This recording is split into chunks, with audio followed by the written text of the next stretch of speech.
radio for the masses. Headline edition, July 8, 1947. The Army Air Forces has announced that a flying disc has been found and is now in the possession of the Army. If the game is rigged, change the game. Game changer. I occasionally think how quickly our differences worldwide would vanish if we were facing an alien threat from outside this world. This is Fade to Black with your host, Jimmy Church, on the Game Changer Radio Network and KGRA, the Global Radio Alliance. I need your help to get to the year 1985. You're listening to Fade to Black with Jimmy Church on the Game Changer Network. Good evening. Fade to Black. Bespoke radio for the masses. Yeah. How you doing? How you doing? Today's Wednesday, March 31st, 2021. 91 days into the new year. Only 274 days left.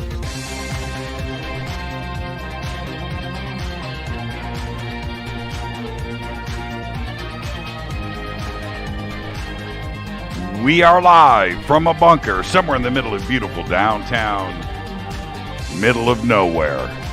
That's right. A total undisclosed location.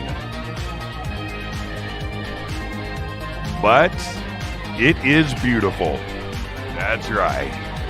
I would like to welcome everybody listening all around the world, all across the United States. Hither and thither, to and fro, back and forth, up and down, east and west, north and south, far and near. This is Fade to Black for KJCR, the Game Changer Network, and KGRA, the planet. I am your host, Jimmy Church. What is cracking, everybody? How you doing? All right. Tonight, very special guest, Lucinda Morel is here. She's with us for the very first time. An ET experiencer speaks. Really looking forward to tonight's show. Tomorrow night, we have Kathleen Martin. We rescheduled her from last night to tomorrow night. So no Fader night tomorrow night. We'll do Fader night next week. No big deal. But that's the way things shook out. In building and moving into a new studio, that is a huge challenge. It's just huge. But I think we're dialed in. Okay? I think we're dialed in. We're getting closer. Now, for everybody out there that's listening, I'm not over and watching. I'm not over on YouTube or anywhere else right now and looking at comments. But I want everybody to understand. We did do some test runs today, and it was just really weird. Last night, internet just stopped, and that was really, really frustrating. But it wasn't. How do I say this? It was technical issues, not necessarily the internet, because we have switchers and some other things that are now employed that we didn't do before. And so those adjustments had to get made, and we got through it. And today was just like it was one of those things. It's working. It's working, right? And here we are now. And I'm listening to the audio. It's cool. The other bunker, the old bunker, had a lot of acoustic treatments and things that we haven't had a chance to do yet here. On the walls and the ceilings and things, but it'll get dialed in. And there's some other stuff with the compressors and things. It's just, it's just little tweaks. But we are good. Okay, we're good. We're up and running. Everything is fine. And my thought process here is by Sunday, we should be dialed. And I don't have to worry about a thing. Okay? And neither do you. But that being said, let's get this show cracking. I am so ready. A couple of things, and I keep mentioning this. I don't want any fadernauts out there to be disappointed. And that is, I will be out June 6th through the 12th at UFO MegaCon. And it's in Laughlin, Nevada. If you go to UFO Laughlin.com, tickets and info are over there. You've got limited tickets, right?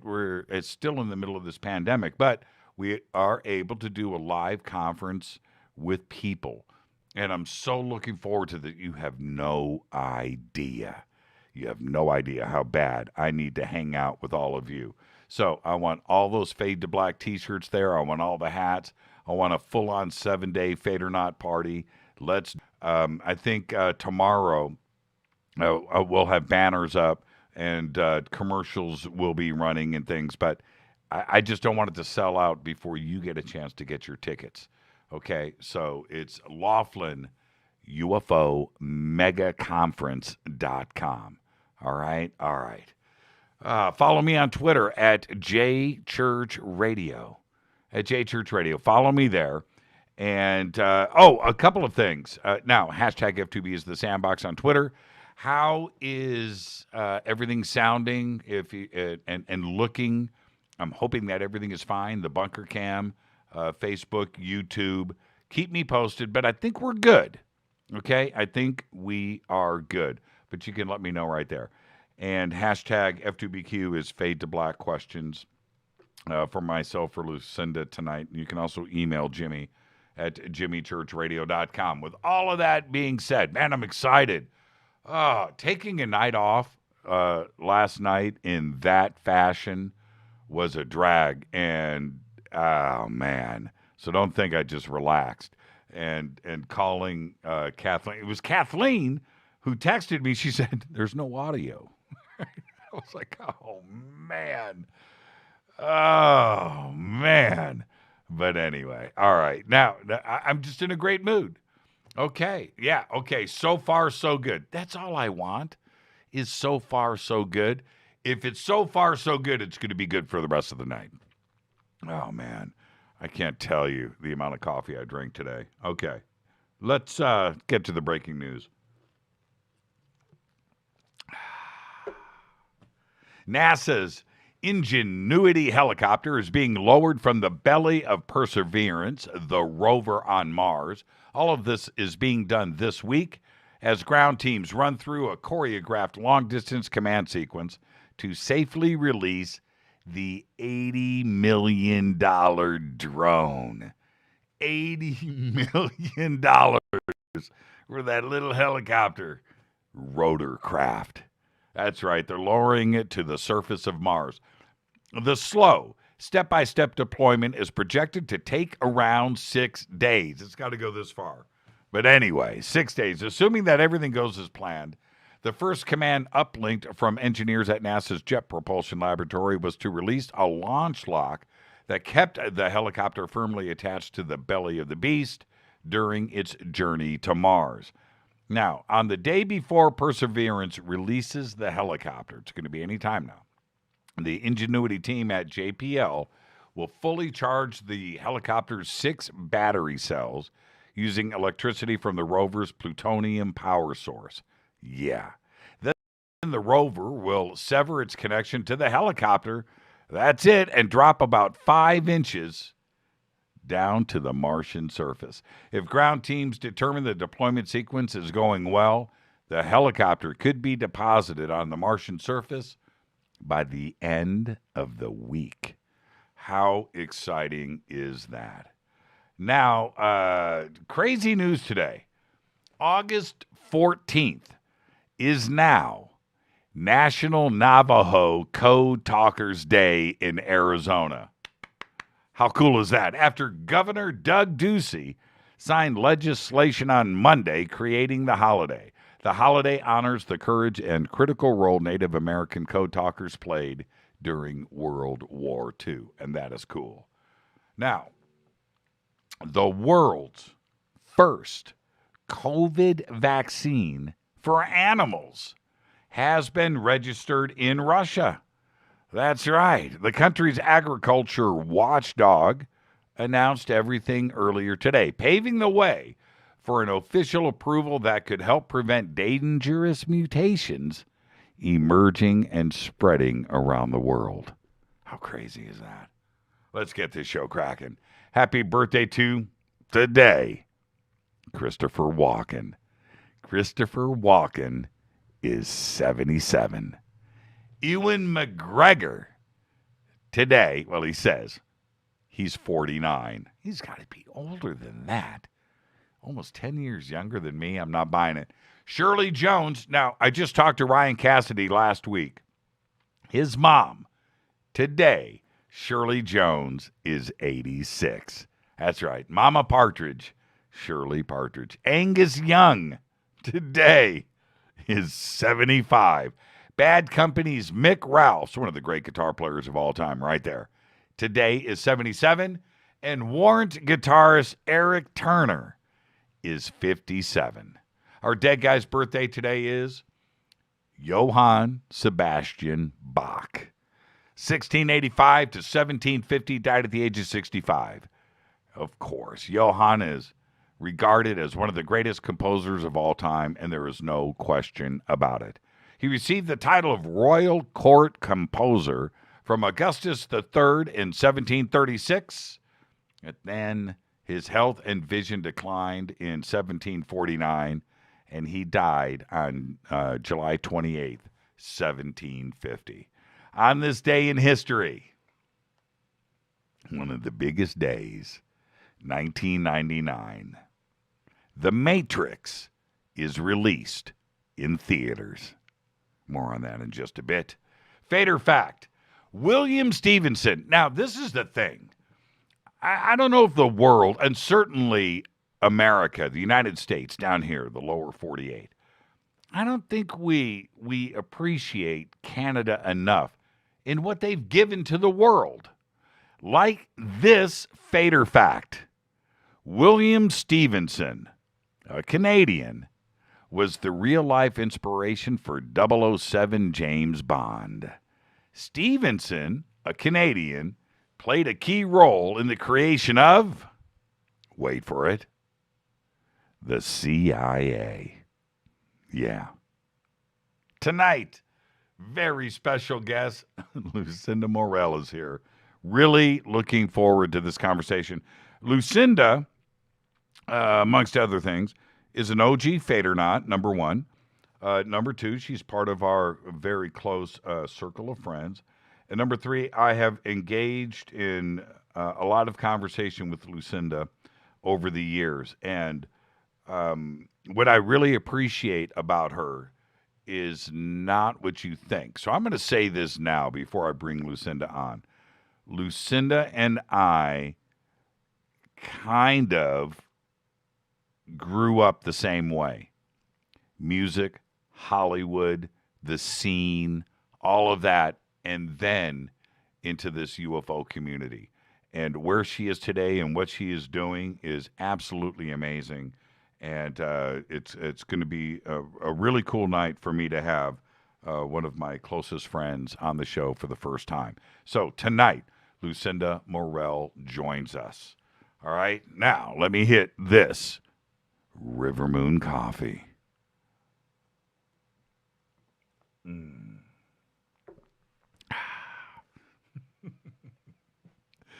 River Moon coffee, rivermoonwellness.com. The links are over at jimmychurchradio.com. Visit the Amazon store, Fade to Black blend, the Game Changer blend, and of course, River Moon Wellness and all of our Fade to Black, Black Moon products that we do with our partners, River Moon. And there you go. All right? All right. I think the promo code's F2B blend. And I'm sure Juanita is listening tonight. Rita, Juanita, is the code still F2B blend? You know, and I'm watching now. They're just tweeting away. Everybody's just having fun. Okay? So I want to know, is the promo code still F2B blend? All right. So on this day, The Matrix was released in theaters in 1999. Crazy. Crazy. And I wanted to share with you how I first heard of The Matrix, because it's pretty interesting. So I'm going to back up. For those of you that are not from L.A., this is going to be great for you. For those of you from L.A., you're going to go, wow, Church. Wow, you're right. Because I didn't first hear of The Matrix online. It wasn't online. It wasn't on the web. No. It was the magazine, the L.A. Weekly. Now, I'm not sure if the L.A. Weekly still exists. Maybe it exists online. Haven't seen it in years. Maybe it's still out there. I don't know. But back in the day, it was one of the most read and most important magazines in all of Los Angeles. No question about it. It had the best writing, best articles, best of everything was in there. It was thick, too.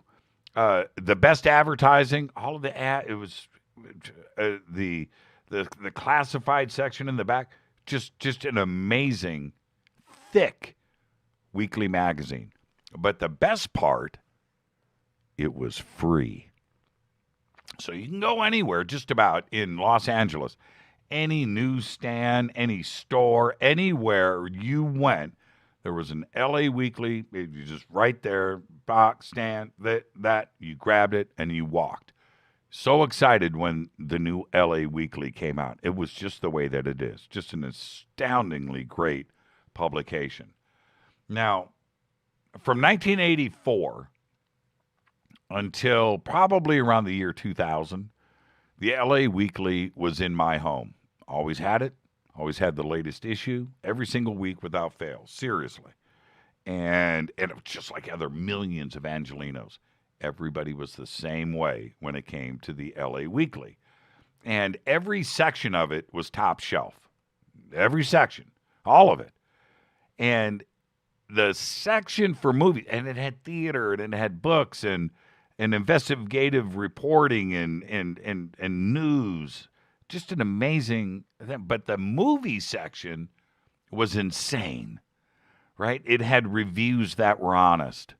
It had a complete listing of theaters everywhere. I'm pretty sure that every theater in L.A. was listed in there, and what was currently playing with the times. All of the venues in Los Angeles, and that includes music and libraries, and everything was in the L.A. Weekly. But the theater section was incredible, the movies, right? So on the day that The Matrix was released, there was this review. Never heard of The Matrix. Never heard of it. But I trusted the LA Weekly, and I was always looking for new releases on films and things, and here it was, The Matrix in the LA Weekly, and I read it. Now, the overall concept of the film was laid out in this article. You know, alternate realities and neural networks and AI running the world. And I immediately jumped back to the theater listings, you know, my local theater. And there it was, premiering tonight, The Matrix. I was like, holy crap. Now, there was no buzz about the film. Nobody was talking about it. It wasn't like I had a friend say, hey, man, this movie's coming out next week. It's called The Matrix. No, there was no chatter, no word on the street, nothing. I found The Matrix because of the review that I read in the LA Weekly. That's it. So I was all in. I mean, the whole AI thing and AI running the world and also very generalized. The reviewer at that time and has every excuse in the world for not really truly understanding the movie. The review had, you know, the amazing special effects and Keanu Reeves and, you know, and these things. So the review for that time was pretty cool, but I got it. I was all in. I was. So I called up a friend I said, hey, man, tonight we're going to go see The Matrix. And his response, I remember it was like, the what? And remember, at the time, nobody knew about the film, right? And even my friend, who I used to go to the movies with a lot, who thought he was on top of his game, never heard of it. But we went. And I'll say this. Although I really enjoyed the film that first time, after it was over, I just sat there and the credits were rolling and things, and I really couldn't get up. But I was just wondering, what the heck did I just see? And I didn't quite. Now, I enjoyed it, and it was great. But that first pass through, it was more of an action film to me. It was, with the science fiction things and the special, and it was cool. But I just knew that it had so many layers and it was saying so much. I just didn't know what it was. As we left the theater and walked to the car, we did that normal thing that people do after they leave the theater. You're walking out, and you're talking about the film. And my head was swimming. So, and I couldn't get the film out of my mind. I didn't understand it. But I went back the next day and I watched it again, something I never do. It's very rare these days for anybody to go to a movie, pay for it, and turn around and go back the next day. But I don't even know if I've done that with any movie. But I did it with The Matrix. After the second viewing the next night, I realized that everything that I thought about the film from the day before, I was wrong. Right? And here's the deal. Those first two nights in the theater, as strange as this is today when we know what we know about The Matrix and the Matrix trilogy, those first two nights in the theater wasn't sold out. Nope. First night, 3/4 full. Second night, half full. Think about that for a second. The craziness around The Matrix took a few months to catch on. At least that's my memory, because I was talking about the film with everyone, right? Most hadn't seen it or even heard about it. In certain circles, I found that everybody was talking about it, right? Losing their minds, actually. Now, let me hit this coffee again. I know that sounds a little nuts today, but that's the way that it was. And today we understand, we know about its total cultural impact and what it eventually turned into. We know that today, but back then, it took a minute. Yeah, but then things did explode.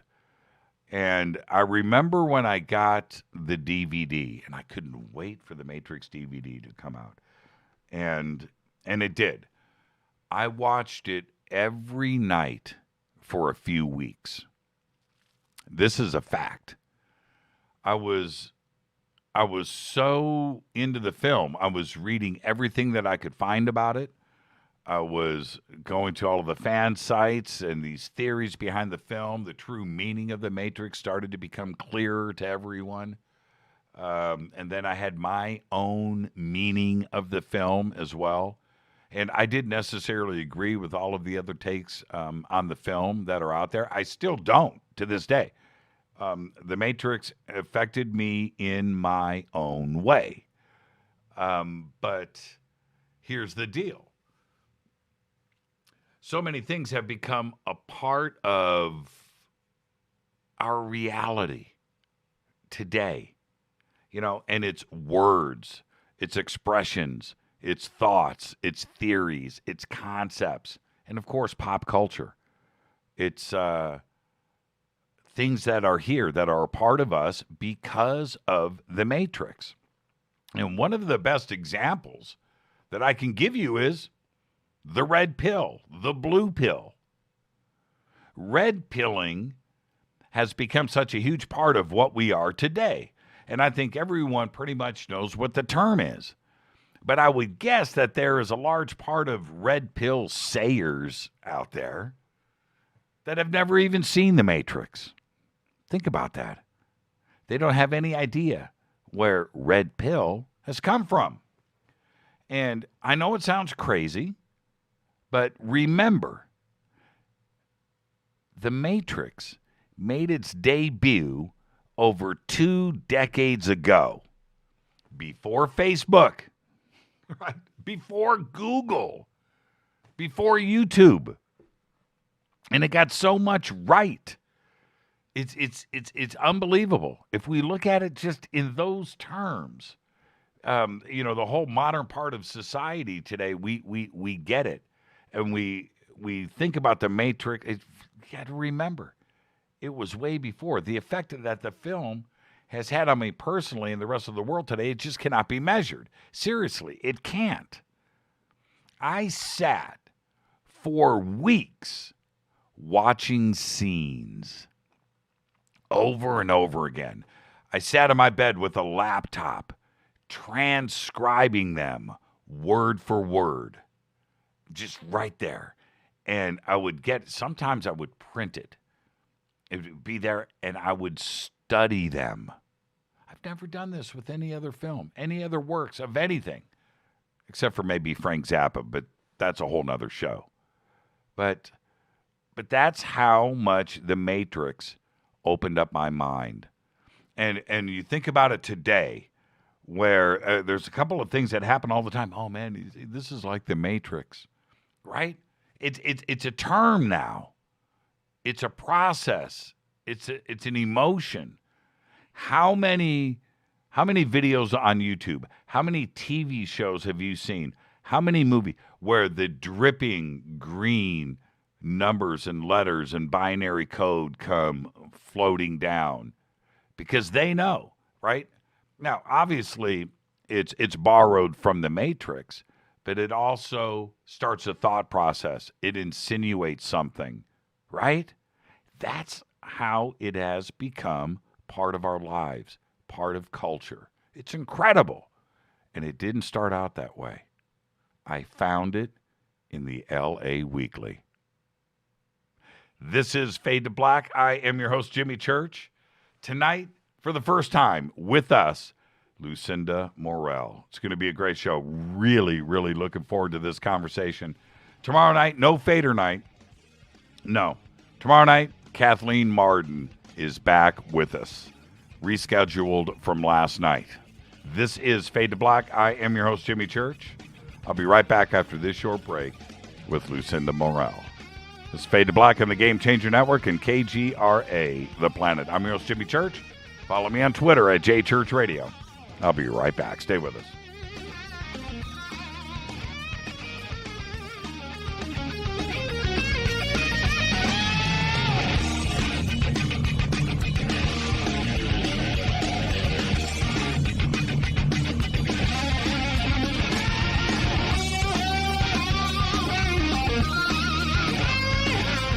This is Nicole Church, daughter of you-know-who, and you're listening to Fade to Black on JimmyChurchRadio.com and the Game Changer Network. You're listening to Jimmy Church, Fade to Black. Fade to Black will now pause for alien identification. The station that talks the net. KGRA Radio. Introducing the Game Changer blend from Rivermoon Coffee that delivers a customized blend made specifically for the fadernauts. If the game is rigged, change the game. It's a bolder cup with some bite.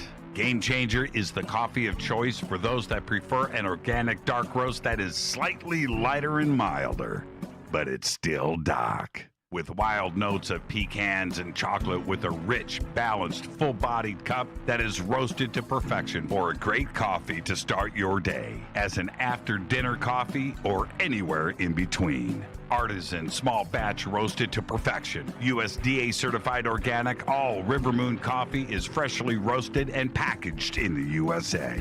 Just go to rivermooncoffee.com or click on the banners over on our site and use the promo code F2BBLEND for 15% off of your order today. rivermooncoffee.com.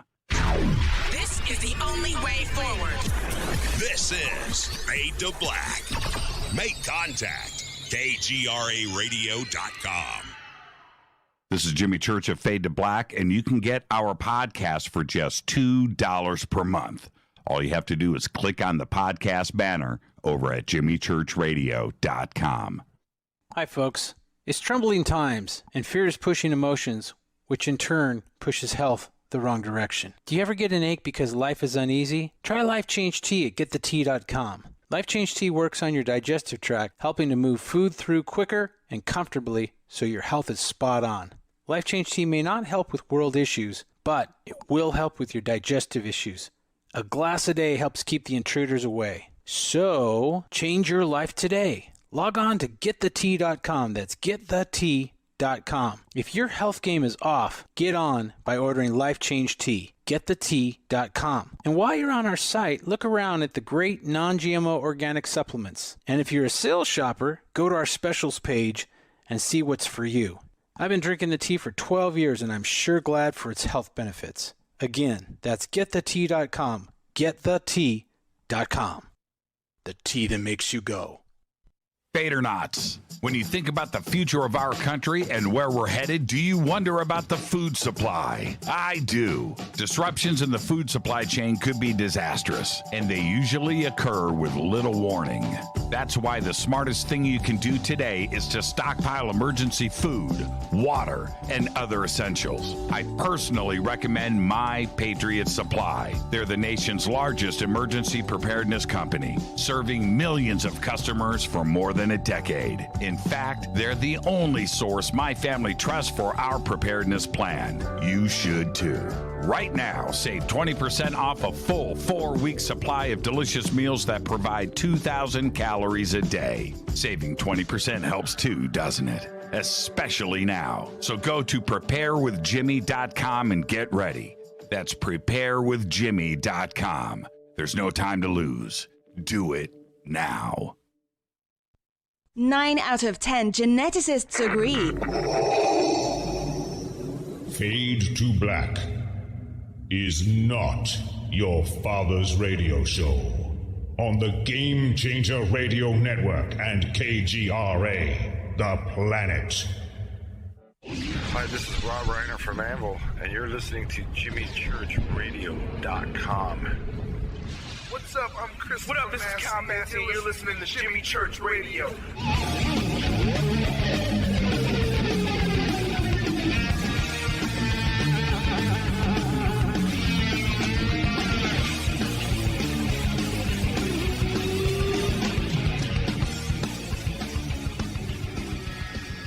All right, welcome back. Fade to Black. I'm your host, Jimmy Church. Wow, new bunker. New thing. It's just incredible. And a totally new guest. That's what I'm talking about. Tonight, Lucinda Morel is here. Now, tomorrow night, Kathleen Martin is back. We had to reschedule her. So tomorrow night, just a little public service announcement. There's no Fader night. Tomorrow night, Kathleen Martin is back with us. Lucinda Laughing Eagle Morel loves her multidimensional life. She balances her time between her beautiful family, her career in the aerospace industry, and her studies of exploration into the greater consciousness. A lifelong experiencer of all things paranormal, Lucinda is an intuitive medium, a shamanic practitioner, a loyal fadernaut, and she works with local support groups and charities, and her intention is to help her clients live a life in accordance with their highest purpose. And I would like to welcome for the first time on Fade to Black, Lucinda Morel. Lucinda, good evening. How are you? How you doing, Jimmy? I am doing great. I bet you never thought that this day would arrive. No. Yeah, and move your microphone closer to your mouth. Just bend it in. Bend it in. You can go further. See, I can see Lucinda. You guys can't. And which is a good thing because I have hat hair. You're right. Now, Lucinda, you get the first-time guest disclaimer. But you never thought that would happen either. Let me take it this moment. Yeah, Okay. let's go. Okay, Let's okay, I'm go. ready. Yeah. It's just you and I sitting on my couch having a conversation as friends, which we have done now for years. But hopefully by the end of the night, we are still friends. So there's your version of the first-time guest disclaimer. Very excited about the show tonight. And this is the thing. A lot of the fadernauts know you, but they don't know about you. And some do. But we're going to go through the entire thing tonight. And we're going to relive some of our conversations from years past, too, as well. And I want to start here for everybody out there. I remember a conversation that we had many years ago about your family and a sighting that happened in Los Angeles that changed everything. And I want to go to that moment. There was, up to that time, was there anything strange going on? Ooh, okay, so that means we're going chronological. Yes. Okay, let's go chronological. So there were always strange things going on. I just didn't know that they were of the UFO phenomenon. I did not make the connection that a lifetime of experiences were part of this phenomenon until 2016. Oh, yeah. Okay. Now, okay. So now we just went way forward. And so chronologically, we need to stay way back. And my question first starts with, what part of Los Angeles were you living at this time? I was living in Alhambra, where my parents still live. Right. So San Gabriel Valley, right. About 10 minutes from downtown LA, 15 minutes from Hollywood. And what's interesting for me about all of this, and I talk about, where the different locations for me in Los Angeles, and I spent a big amount of time in Pasadena. And for anybody in Los Angeles, and from that part of the valley, the San Gabriel Valley, Pasadena, Alhambra, Sierra Madre, Arcadia, these are all, it's like one big city. Everybody is in everybody's business. And even though they may have different names, Alhambra from my house is just a few miles away. Right. But it sounds like to the listeners that there's vast geographical distances here. And it's simply not the case, is it? You can see Pasadena from Alhambra. In fact, if you cross a street, you go from Alhambra to Pasadena. Yeah. Alhambra's just south. So you have Pasadena, think Rose Bowl, right? Like Fair Oaks. And then you go just a little south and you have South Pass, right? That's South Pasadena. And then you hit Alhambra. So this for the fadernauts, it's one of those things of like in high school, you're still going to parties in Pasadena and South Pass. So, as a teenager, you can still drive to those parties because you know somebody that knows somebody. And it's all close. Yeah. It's all close. Yeah. It's all close. So, okay, so this is going down in Alhambra in my neck of the woods. And I found all of this totally interesting. What was your family's background? What did your dad do? So, dad is like native Angelino. So my dad came to Los Angeles as a kid from Phoenix. He's was born in Morenci in Arizona. Then they lived in Phoenix. And then came to LA very early. First came to LA in Van Nuys, I think is where they lived. And then they lived on Bunker Hill. And when that got kind of torn down to make Angel's Flight, they moved to the Flats and then Highland Park, where Grandma's house was. He is the oldest of 6 kids, so didn't finish high school. got a job, working. So, your typical kind of East LA, Highland Park story, right? Big family. Every family party goes down at grandma's house in Highland Park on Avenue 45. And my dad worked and got a job at Times Mirror Press, which is like the LA Times, but the pressing where they put out the papers. And he worked there for many years, met my mom there, and then decided when they were going to have a family that they were going to like move to the suburbs, right? So that's what Alhambra was. So for me growing up, there's also the thing that my dad is like a total film nerd. And, in the 70s and 80s, when I was growing up, any movie that my dad wanted to see, he was taking my brother and I with him. So like I saw every Karen Black film. I saw everything, I saw Star Wars in 77 at the Chinese. Yeah, all the big theaters in Hollywood, anywhere he wanted to go, he took the kids with him. So my childhood was a mix of being in really sketchy neighborhoods with family, and then being in like Pasadena and all these kind of like a little more upper class, middle class background. So it gave me a really interesting perspective. I got to see a lot of different things. Now, this first sighting that happened, take us to that. How old were you? And this was in Alhambra, I take it. This is in Alhambra. My very first interaction before all of this. So in 1985, I was in 5th grade. And I was your typical latchkey kid, okay? In the 80s, you could do this, right? So I woke up with my alarm. My parents were already had left the house to go to work by 6 o'clock in the morning. So at 7, I wake up with an alarm. I put on my little school uniform, and I'm walking 4 blocks to my school. And one morning, and I had no idea this is related to anything. One morning, I'm walking down the street, and I see on a corner lawn on the way to school a cat, and it's laying down. And I, being a little girl, am like, oh, kitty, right? So I'm walking up like I'm going to approach this cat and I'm going to pet it. And I'm walking kind of carefully because I don't want to scare the cat. And I walk up to the cat and it's laying down, and I notice the back half of the cat is gone.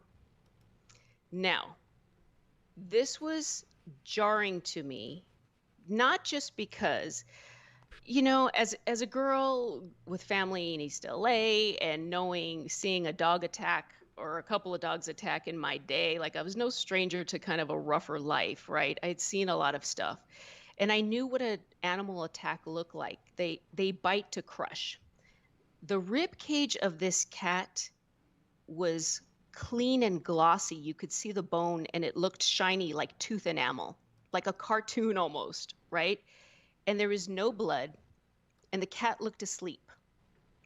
And there was also no bugs.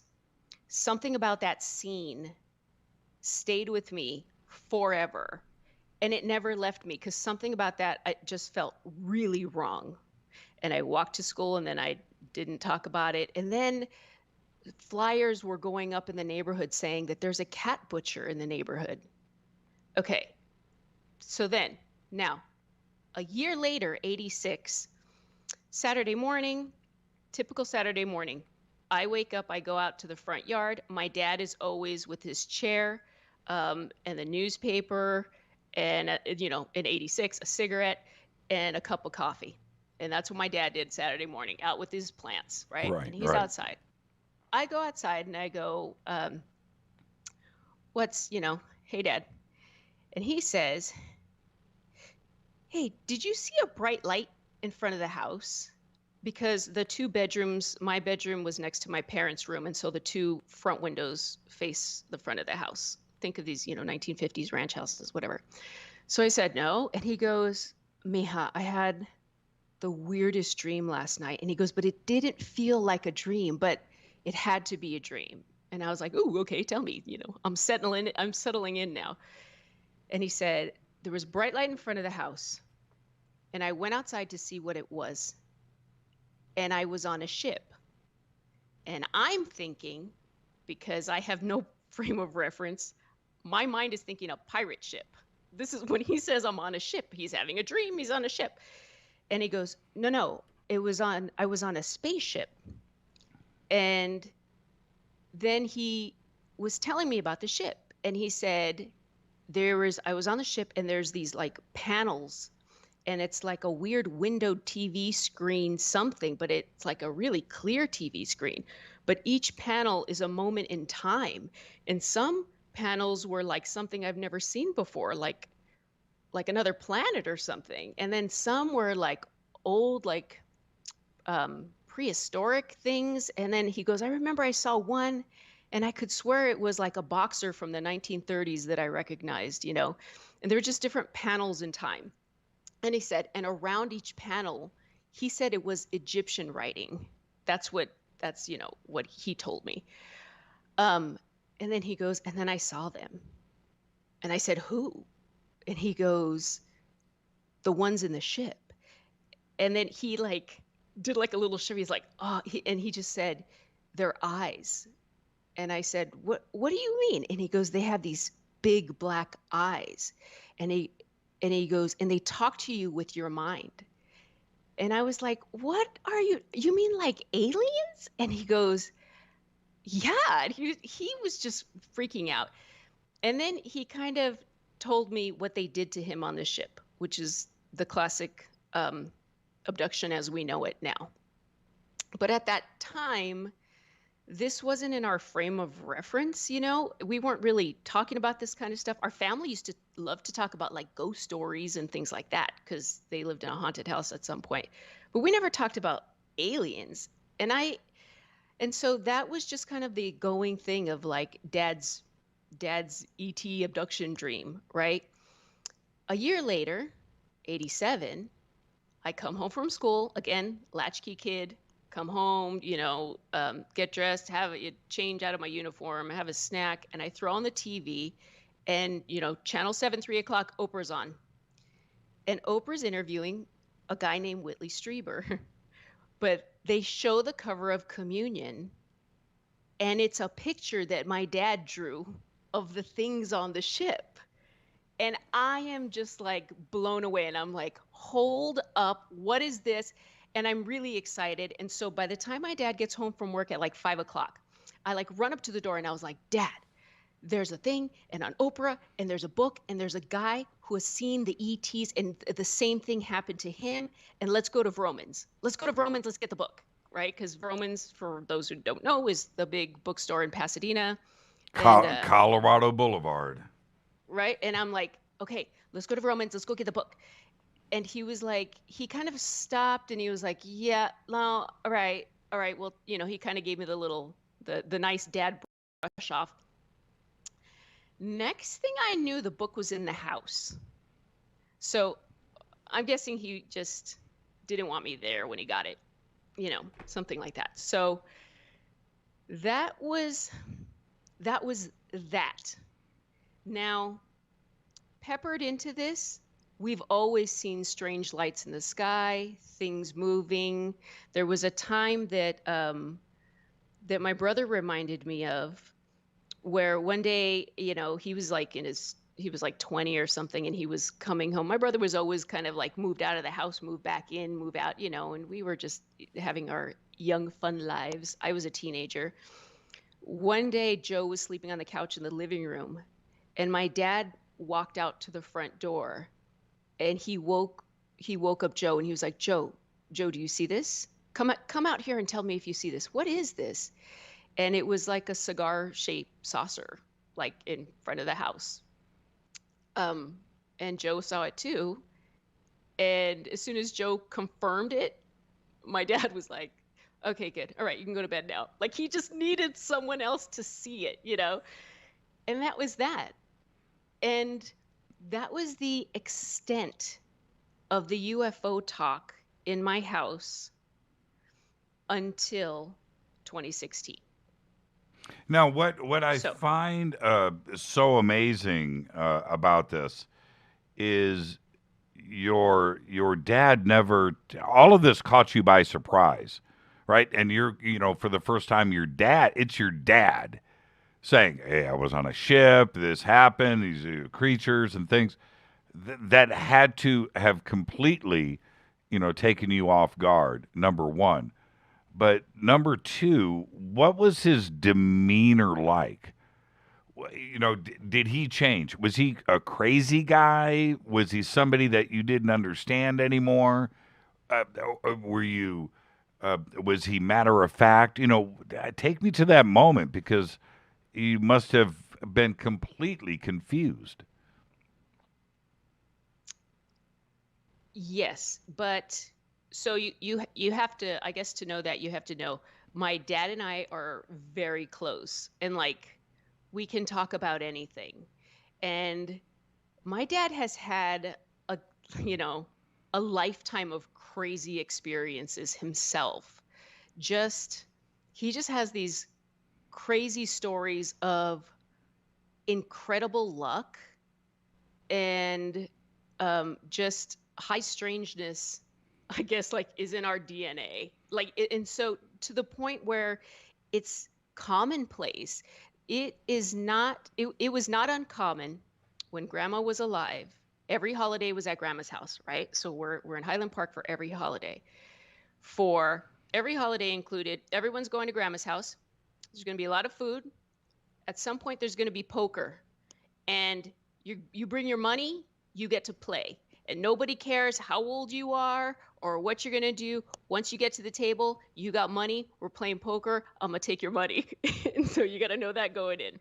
And there's always beer happening. And then the night is always going to end with people telling their ghost stories, or high strangeness now is the word we use. But they're all going to tell the stories of their past, from the haunted house in Lincoln Heights to just all these other, whatever the story was. And so him having this one was different in that he was a lot more reflective about it. He genuinely was having an experience where he was asking himself, was that a dream? That he was almost convincing himself that it must have been a dream, because he didn't know where to put it.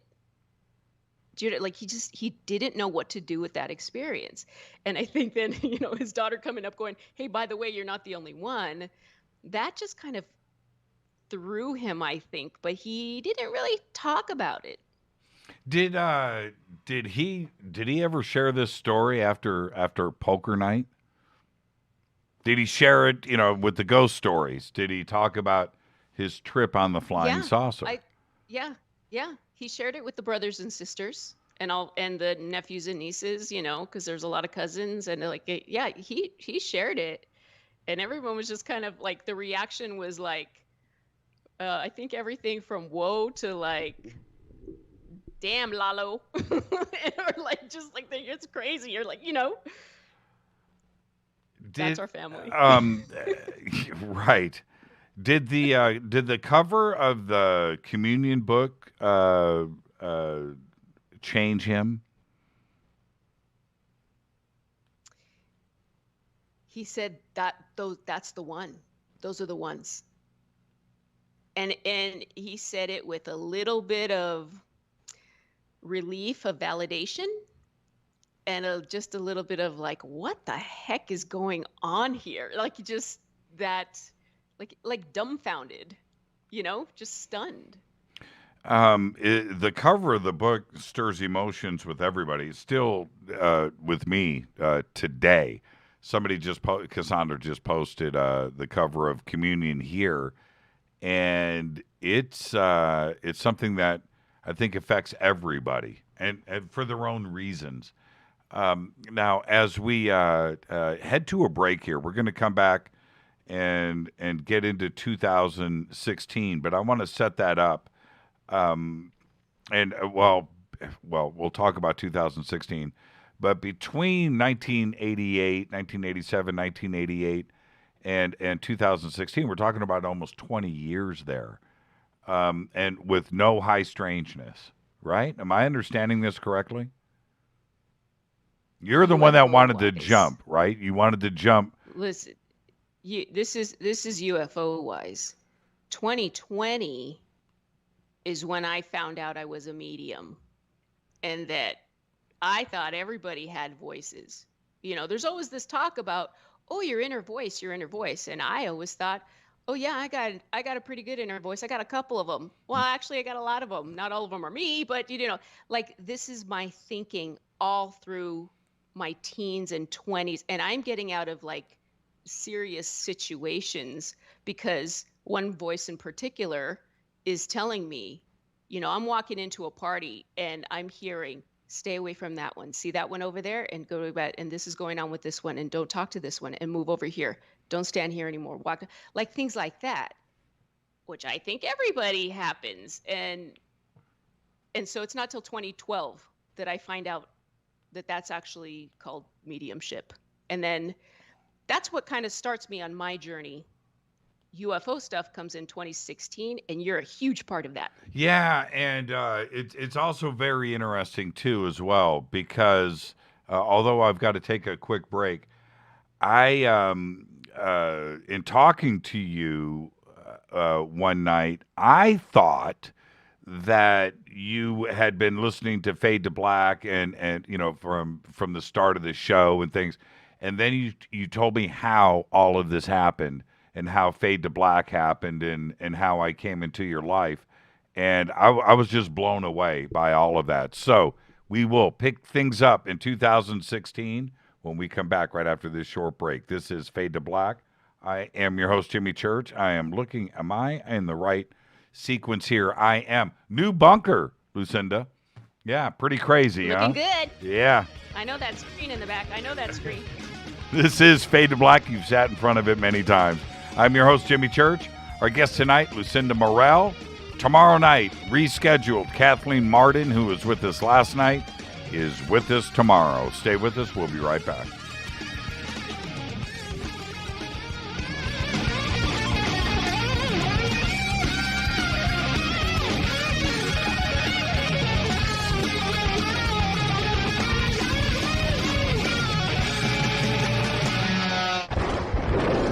This is Fade to Black with Jimmy Church on the Game Changer Radio Network and KGRA, the Global Radio Alliance. This is KGRA Digital Broadcasting Station, Salt Lake City, Utah, Van Buren, Arkansas. Hello, my name is Billy Carson, and I am a best-selling author and the founder of ForbiddenKnowledge.tv. Together with my team, we have built an all-new conscious streaming TV platform designed with every family member in mind. If you have ever wanted to travel the world and attend lectures and workshops from your favorite speakers but weren't able to, look no further. ForbiddenKnowledge.tv. There are dozens of workshops and lectures from speakers you know and love. We have also included amazing categories to assure that your consciousness is entertained and elevating on a daily basis. Amazing interviews, ancient history, ascension knowledge, wisdom teachings, documentaries, conspiracies, mysteries, health and fitness, conscious cooking, meditations, finance, yoga, and so much more. To start your free trial on any mobile device or computer, surf to ForbiddenKnowledge.tv. That's Forbidden Knowledge with the number 4, ForbiddenKnowledge.tv. Again, visit ForbiddenKnowledge.tv today. Listen, I know, and you know, that you've always wanted your first crystal skull. Or maybe you're a collector just like me, but you just don't know where to go to find the real thing. Then I met Carolyn Ford over at EinsteinTheCrystalSkull.com. Carolyn is the guardian of Einstein, one of the most respected ancient crystal skulls in the world. All of her unique skulls have been imprinted sitting with Einstein in his sacred lodge and are carved from the finest gemstone and materials. Imprinting is the process of receiving the ancient wisdom from the master skull or master computer. Einstein, the ancient crystal skull. To see Carolyn's current collection of crystal skulls, just visit her store at EinsteinTheCrystalSkull.com or click on the banner over on our site. Don't forget to use the promo code Jimmy at checkout to receive 10% off of your order today. That's promo code Jimmy. Finding your first or next crystal skull is easy. Just visit EinsteinTheCrystalSkull.com.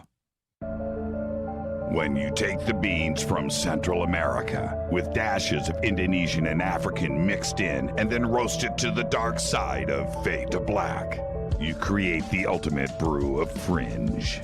Introducing the Fade to Black blend from Rivermoon Coffee. Yes, Rivermoon's darkest customized roast was created for the love of Fade to Black. The alchemy of masterful roasting and smoking the beans is in every sip of this full-bodied, dark Java. I need my coffee dark, deep, with distinct bittersweet chocolate highlights, just like the bunker. Leaning further into the darkness of the roast is Fade to Black blend from Rivermoon Coffee.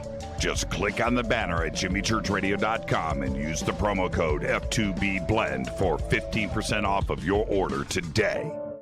Hello, I'm Katie and you're listening to my main man, Jimmy Church, on jimmychurchradio.com. Hi, this is Ray Hobbs here repping the planet, and you're listening to my good friend, Jimmy Church, Fade to Black, on the Game Changer Network and the KGRA digital broadcast station. This is Toby Kebbell. You're listening to jimmychurchradio.com. Don't hurt me, Jimmy. I'm only little. Hey, I'm Adrian Grenier. And this is Ari Gold. We're the Honey Brothers. Yes. We're also Honey Brothers. Hey, I'm Adrian Grenier. And I'm Ari Gold. We're the Honey Brothers. And you're listening to Jimmy Church. The Revolution. This is Jimmy Church of Fade to Black, and you can become an official fadernaut by just going to our membership section at jimmychurchradio.com. Hello, this is Serena Wright Taylor from Conscious Life Expo, and you're listening to Fade to Black with Jimmy Church, who holds the Lucky Pony record for the best astrological chart since 1963. True story. This is Micah Hanks of the Gralien Report, and you're listening to Jimmy Church on Fade to Black, across the globe on the Game Changer Radio Network and the one and only KGRA Radio, The Planet.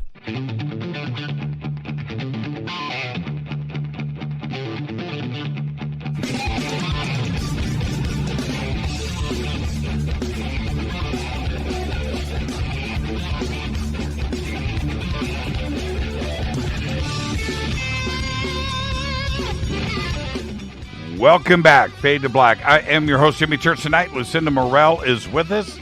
Tomorrow night, Kathleen Martin is rescheduled. Last night, we had a little issue. Rescheduled for tomorrow night. Tomorrow night, no Fader night. All right. Now, during the break, I had this light that it looks great. The color's great, but it was blinking. And I swear I was getting ready to go into some kind of trance. And I had to turn it off. So we'll have it fixed by tomorrow. But tonight, just so I don't go into some epileptic seizure on the show, had to change that. So Lucinda, look, I look all ghosty and creepy now. Now we're settling in for spooky story. Yeah, man, this is cool. This is pretty cool. I'm kind of digging it. This is gonna be good. Yeah, and I don't know. Maybe we'll continue this. I don't know. Okay, so 2016. Let's go. What happened in 2016? 2016 is where it all begins. Okay, all right. Settle in, faders. Here we go. So, 2012, I find out I'm a medium. And I have to do, I don't know what that means. And so I do what I like to call psychic school, which is I found a lady, she takes your classes, she takes, handpicks her classes, and she teaches you the fundamentals of that type of thing. So now by 2016, I'm doing readings, like mediumship readings, okay? And the way I work is that messages just come in, and I'll be doing a random thing, and all of a sudden, I get these random messages. So early 2016, let me back up just to late 2015, okay? It's around, it was actually September. I'm blow drying my hair. I hear one word. It says shaman. And I throw my hands up and I put the blow dryer down, throw my hands up, and I'm like, oh, no, shaman. No. What is this thing? Forget it. And then I said, tell me more. And of course, it's, spirit. So you don't get it. They don't listen to you and tell you what you want to hear. You just wait. So then about October, I hear it again, shaman. Oh. And then by November, you need a shaman. And then December, because I'm thinking, now I'm freaking out. Shaman? I don't know any shamans. What do you mean? I met a shaman in Sedona back in 2012. I don't know. In December, it was, you need a shaman and she can help you. So I know I need to meet a shaman and it's a woman. And so, of course, I'm like, okay, now where am I going to find a female shaman? And I don't even know anything about this. So very early 2016, I'm doing a reading for a client. And it's going as a typical mediumship reading. Okay. And so the spirit of the loved one is there. And I go through his passing, and that's the guy. And it turns out that yes, and she was married before, and that's him. And okay, that's going weird. That's going fine. Then it gets a little weird because in mediumship readings, you're kind of tapping into this other side and you're kind of seeing things in this intuitive way, right? Fadernauts know exactly what I'm talking about. Right. So I'm sitting with this client and I'm going, all right, listen, I don't want to freak you out or anything, but there's a very tall, air quotes, man standing in the corner, and he's really watching us, kind of like monitoring is the word I want to use. And I'm trying to engage with this quote unquote man. And this is how I described it to her. I said, human spirits resonate at a certain vibration. And that vibration is different. A human vibration is different from the vibration of an animal, is different from a vibration of an angelic being or something, all these other different things. I said, this dude is vibrating at a resonance that is blowing me away, first of all. And I'm kind of freaking out because this thing is very intelligent. And every time I kind of energetically try to get close to him, he pulls back. And he's fuzzing out his face on purpose. And he's wearing a suit that looks like from the 1950s. I was thinking like Dragnet, like with the fedora, like covering his face. And so I'm doing like my psychic eye is squinting, trying to figure out like, who is this guy? And she says without skipping a beat, I'm an abductee and that's who takes me. And I am like, wait, what? And I said, it was the whole record scratch moment. I was like, wait, what? And she says, I'm an abductee. And ever since I was a child, but as a teen, he would come at night and then he would take me on a ship and they would put something inside of me. And then I would wake up and I wouldn't have a period for 5 months. And then after 5 months, he would be back and they would take me up. And when they would take something out of me, and the next morning I would have a period. And this happened for many, many years. Now, hold the phone. Okay, let's just pump the brakes right there. Right? Did you describe the fedora and the suit to her? Yes. Okay. I described him exactly, and she knew exactly who it was. Right. And now, and I know that I've asked you this question before, but this is when you and I were talking about this privately. So let me ask this question again. Did she see him? I want the audience to understand it's Lucinda and her client in an office. The two are alone. Lucinda sees dude standing in the corner, as described, in a suit and the fedora. And they talk about this, and that goes down. But did she see him? No. That is so interesting. So, yeah. And I'm like, so what, like an alien? Like, now I'm completely unprofessional at this point because I'm just like, what? Like, dude, stop. What because are you telling me? you don't know about the hybrid programs or abductions or things or everything that you know now. Right now, she's telling you all of this for the first time. Yes. And there's another side element, which I won't even super get into, but it's of a different nature. It's of a more etheric, like fairy type nature. The night before this reading, these two little weird looking beings were in my house. And this is not like physically, this is on there's an energy of these two little beings. And I was putting my youngest to sleep. At this point, he's like 2 years old. And you know how you have to do that thing where you have to lay down with the little one. And then when they crash out, you have to kind of sneak out of the bed.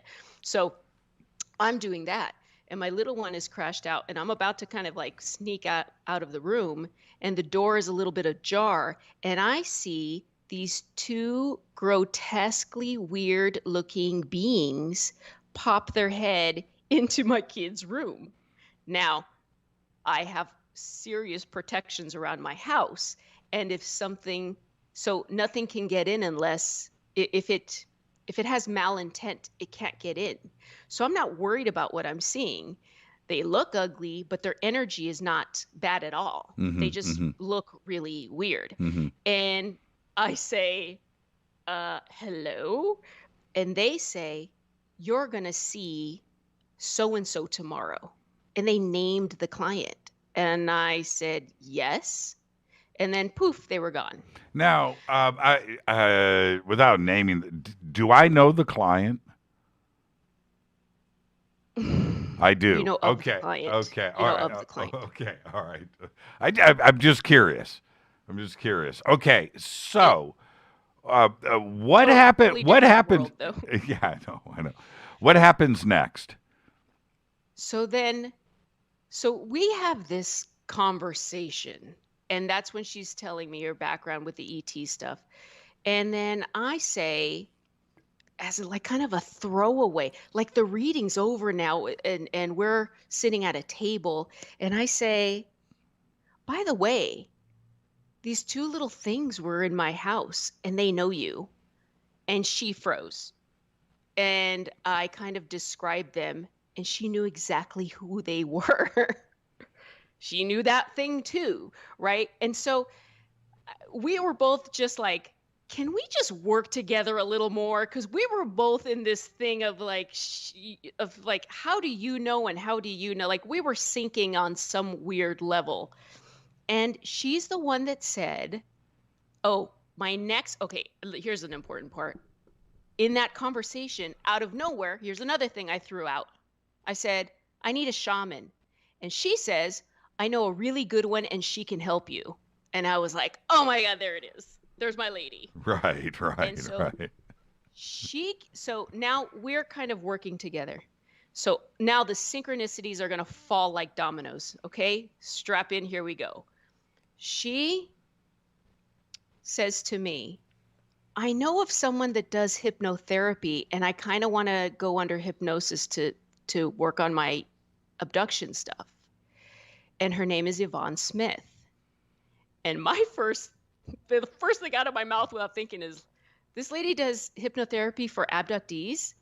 And she goes, yeah. And I go, dude, what's in that office? Like, does she know how to clear a room, like, energetically? Because, like, I can only imagine the creepy stuff that might be, like, lingering in that lady's office, right? And so it was with that client, like, I wanted to go to see what was in the office. The client wanted to go. And so the client and I had her hypnotherapy session together with Yvonne. That's how I met Yvonne. And then weird things happen in that room, but I'll keep that private because that's something else. So that's how I met her. Then I have the session with Eagle Woman a month later. So now this is February 2016. And I am told by my intuitive guides, you need to see this shaman. And now this client has given me the name of this shaman. And I don't know what's going on, but I booked this session.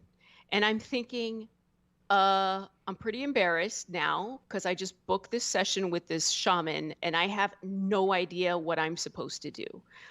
And so I need guidance, and I'm throwing that out to my guides, to the universe. Hello, I'm doing what you asked me to do. And I have a particular guide that I met in Sedona that is this Hopi girl who is like 19, and she has a lot of attitude.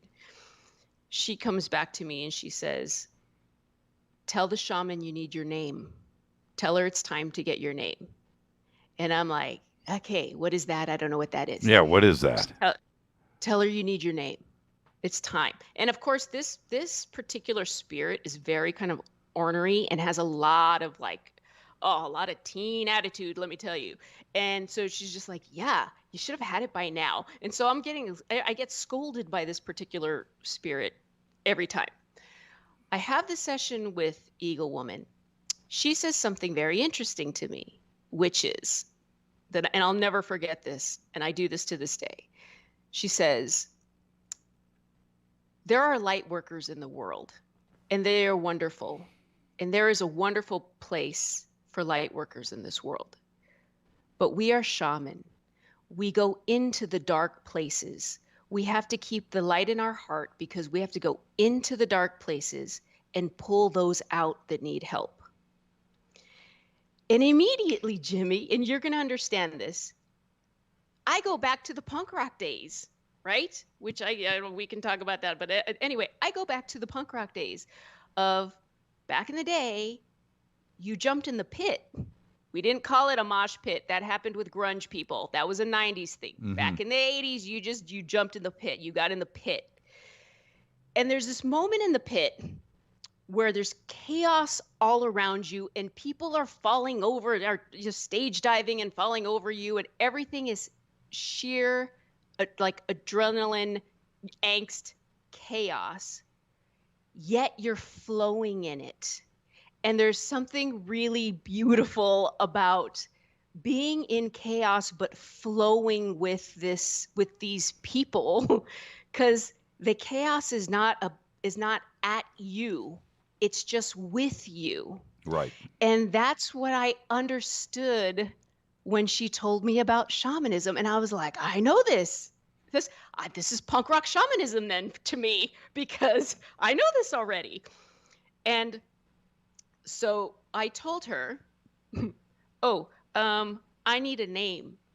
And she says, I'll petition for your name. And I said, okay, thanks.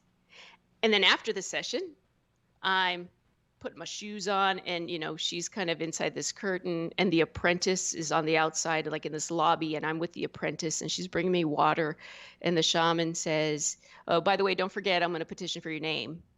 And the apprentice hears this, and she mouths to me, did she say she's going to petition for your name? And I said, yeah. What does that mean? And she goes, who are you? I said, I'm nobody. What does that mean? And then she kind of like nudged me, like, come outside, right? And she goes, she's going to petition for your name? And I said, yeah. Can you tell me anything about that? And she goes, well, she's going to send out prayers and petition for your name. And then you're going to get called one of these days, and you're going to have a ceremony, and they're going to give you your name. And I'm like, great.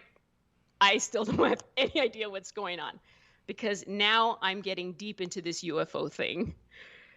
And so here's what I do.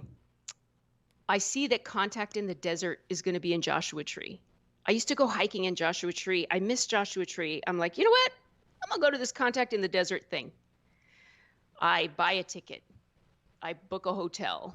I'm going to go by myself.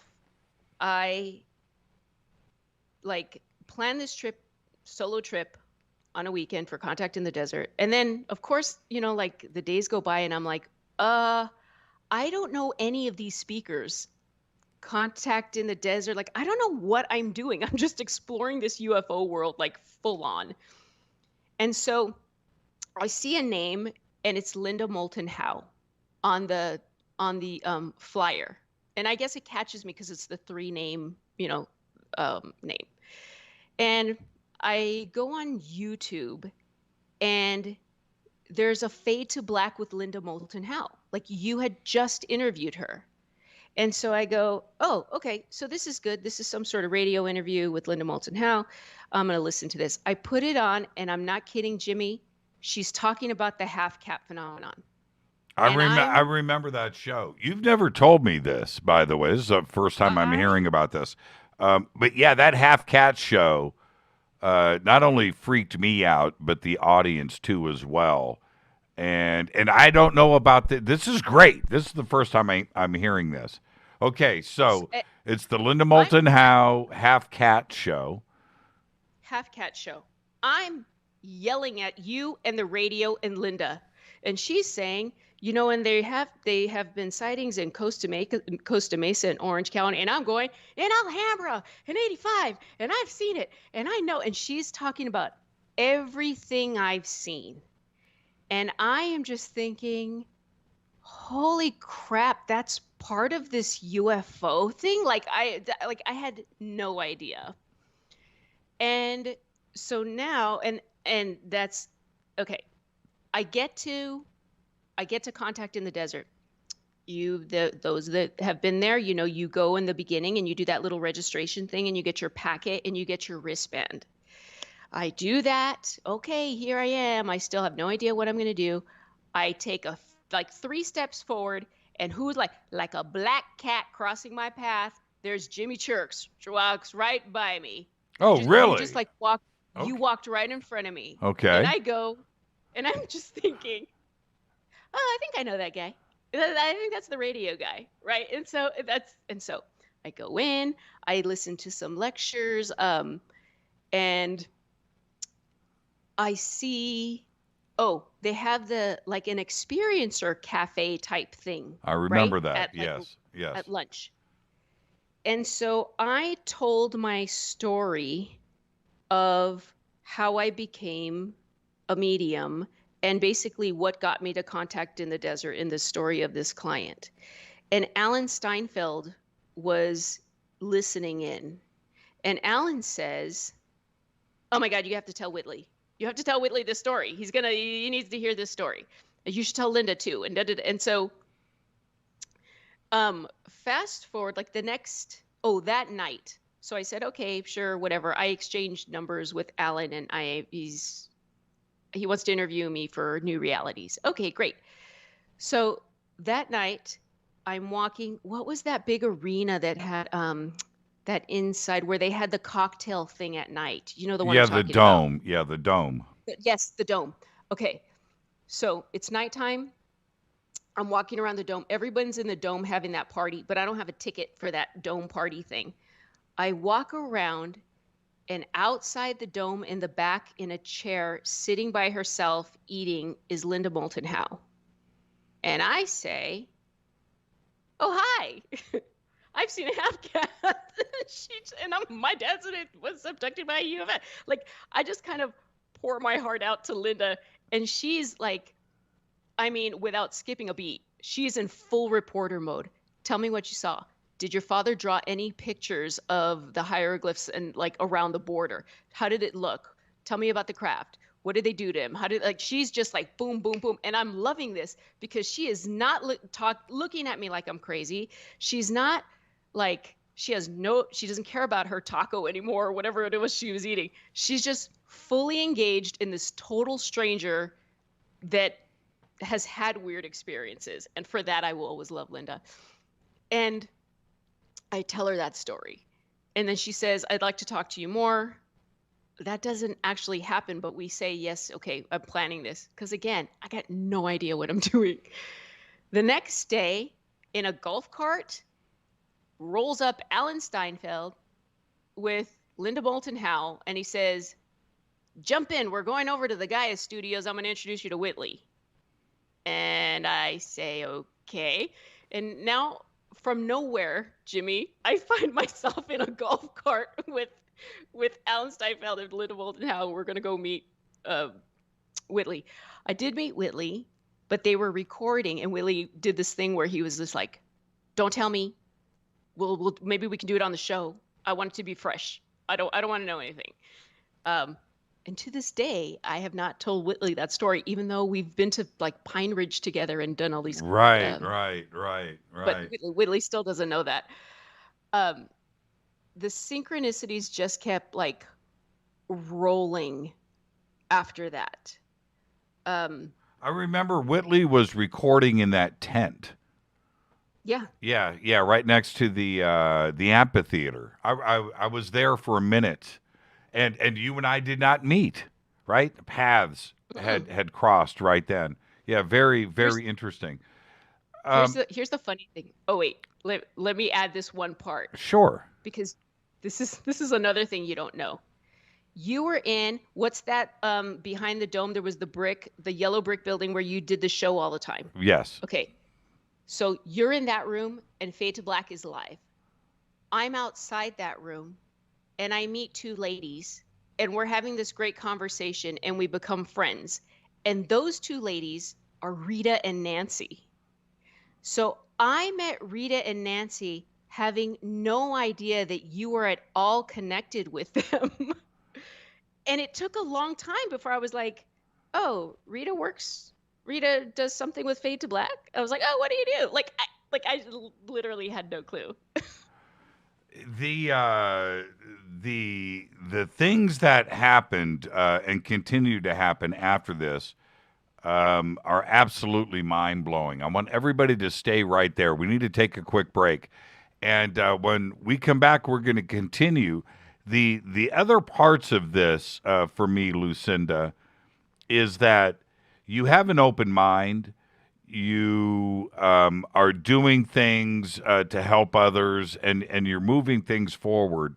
But things just happen to get stranger and stranger. Or is it cooler and cooler, right? I asked for it, though. Yeah, you did. I'm cool with it. Yeah, I'm cool with it. You did. Let's take our break right here. This is Fade to Black. I am your host, Jimmy Church. Tonight, Lucinda Morel, first-time guest. This is Fade to Black. I'm your host, Jimmy Church, on the Game Changer Network and KGRA, The Planet. We'll be right back after this short break. Stay with us.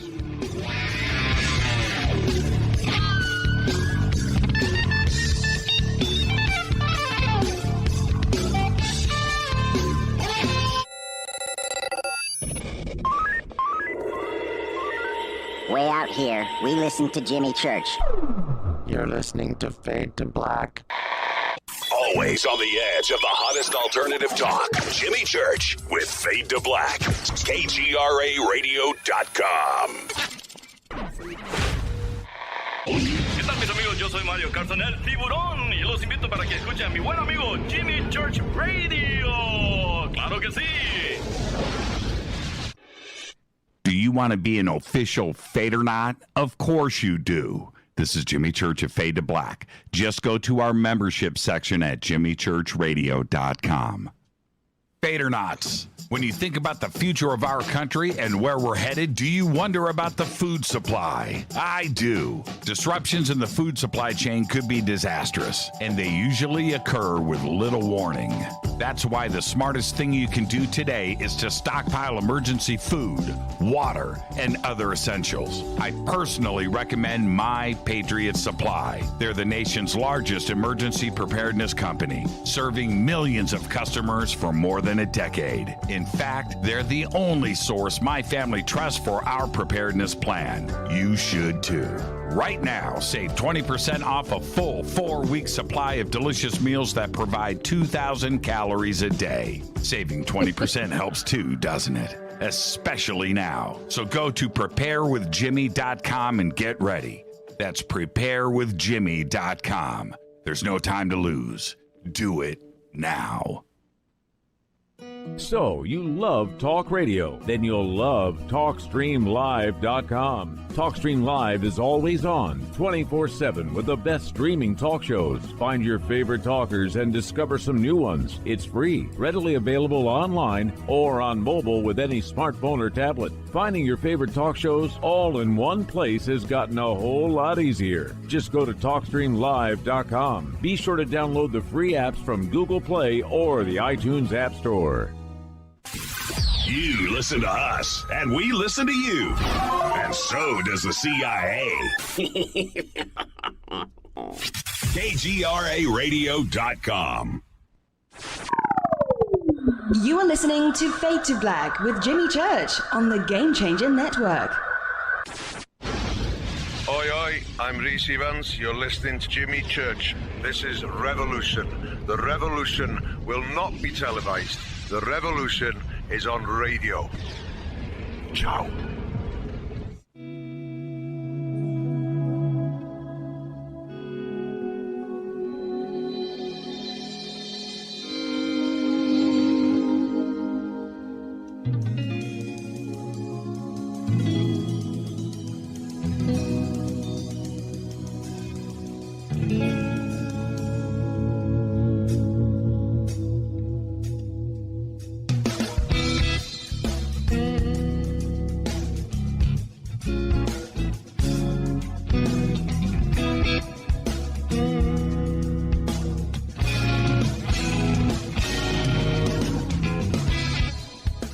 Welcome back, Fade to Black. I am your host, Jimmy Church. Our guest tonight, Lucinda Morel. I want to remind everybody we got a slight programming change for tomorrow.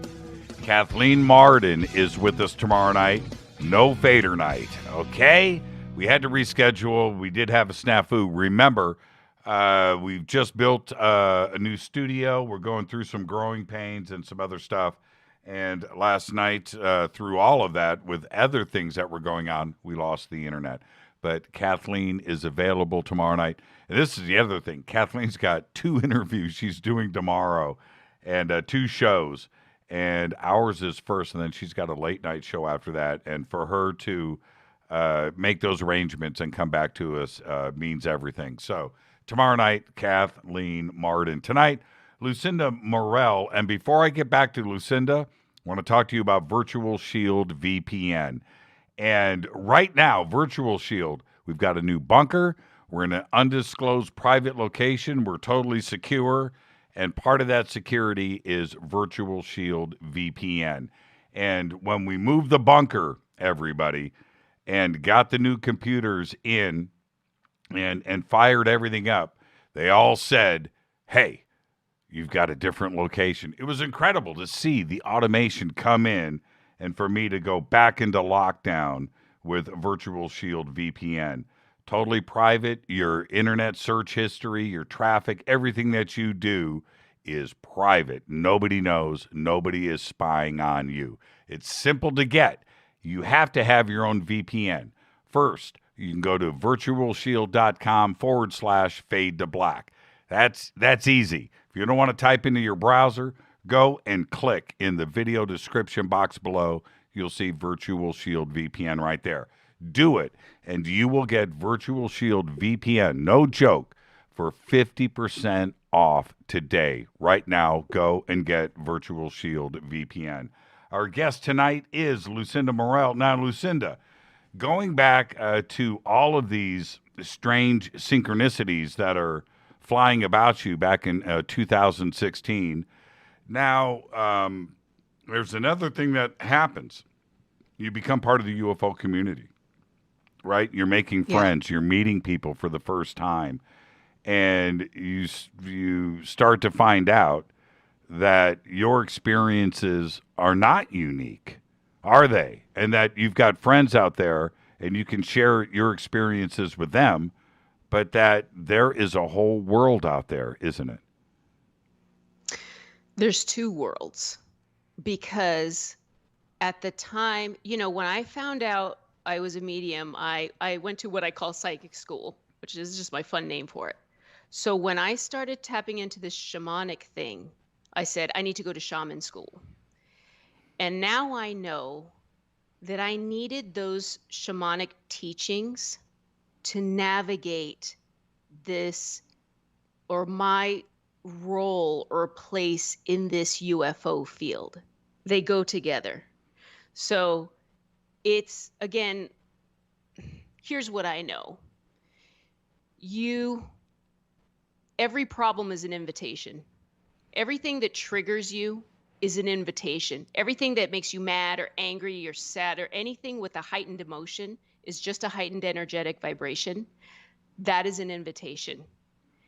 And you are never given the invitation without also being given the tools to make you better and learn and be amazing from that invitation. You're always going to win. This life is set up for you to succeed. You just got to know that and put those puzzle pieces together. Right. So as I'm kind of understanding and realizing my contact experiences and being a little girl and playing in the backyard with all those other little kids and imaginary friends and those other little beings and the big black triangle ships in the sky behind my backyard, putting kind of those things together and learning about something called screen memory. That's one of those things that you're just like, oh man, if this is a thing, right? So as I'm putting together kind of those kind of scary,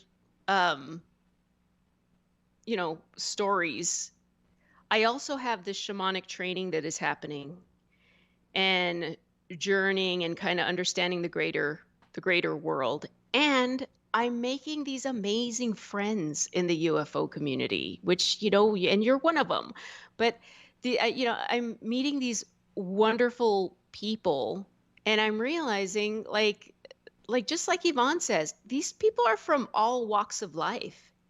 And the more I start befriending people, the more my Sagittarian punk rock kind of loyal nature is getting upset when I'm seeing them be discounted and kind of bullied or laughed at for these experiences that I know are real. And so that's kind of when Zero came in. And that's when I became a member of Zero, and Yvonne and I became really good friends. And now I'm just like, I just want to take the shame and the weird, there's a weird shame that happens with experiencers. Like, dude, how is that your fault that something happened to you? I mean, we're dealing with this. There's an aspect of the phenomenon. Here's what I'll say. There are a lot of different beings out there, energetic entities. They resonate at different vibrations. Some are low, and those are perceived as what we call bad or evil. Some resonate very high, but the bottom line is that they all have an agenda, and you have to take all human emotional notion out of this conversation because they don't feel the way we feel. They don't have that emotional component. So it's just this. There are several entities out there. You are not the apex predator. Let's just like knock that out right now. Right. And they all have an agenda. Sometimes you move with that agenda and sometimes you don't. Sometimes it's symbiotic. Sometimes it's parasitic. Sometimes, you know what I mean? And we're all just flowing in this chaos. But the more we don't talk about it, the more we fall into these traps. I'm trying to get us out of that trap. The moment that, and I was talking to Yvonne about this earlier this week, the moment that you got involved with Zero and you were able to sit down with other experiencers, what was that like?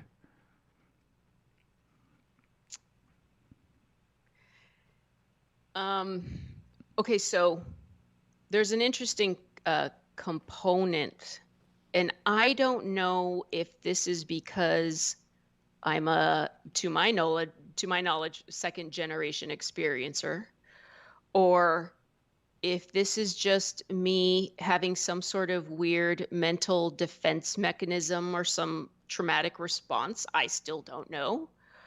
But I've always come into those meetings feeling a little weird because there's something in me that always knows they don't take me, I go, which is a very different conversation.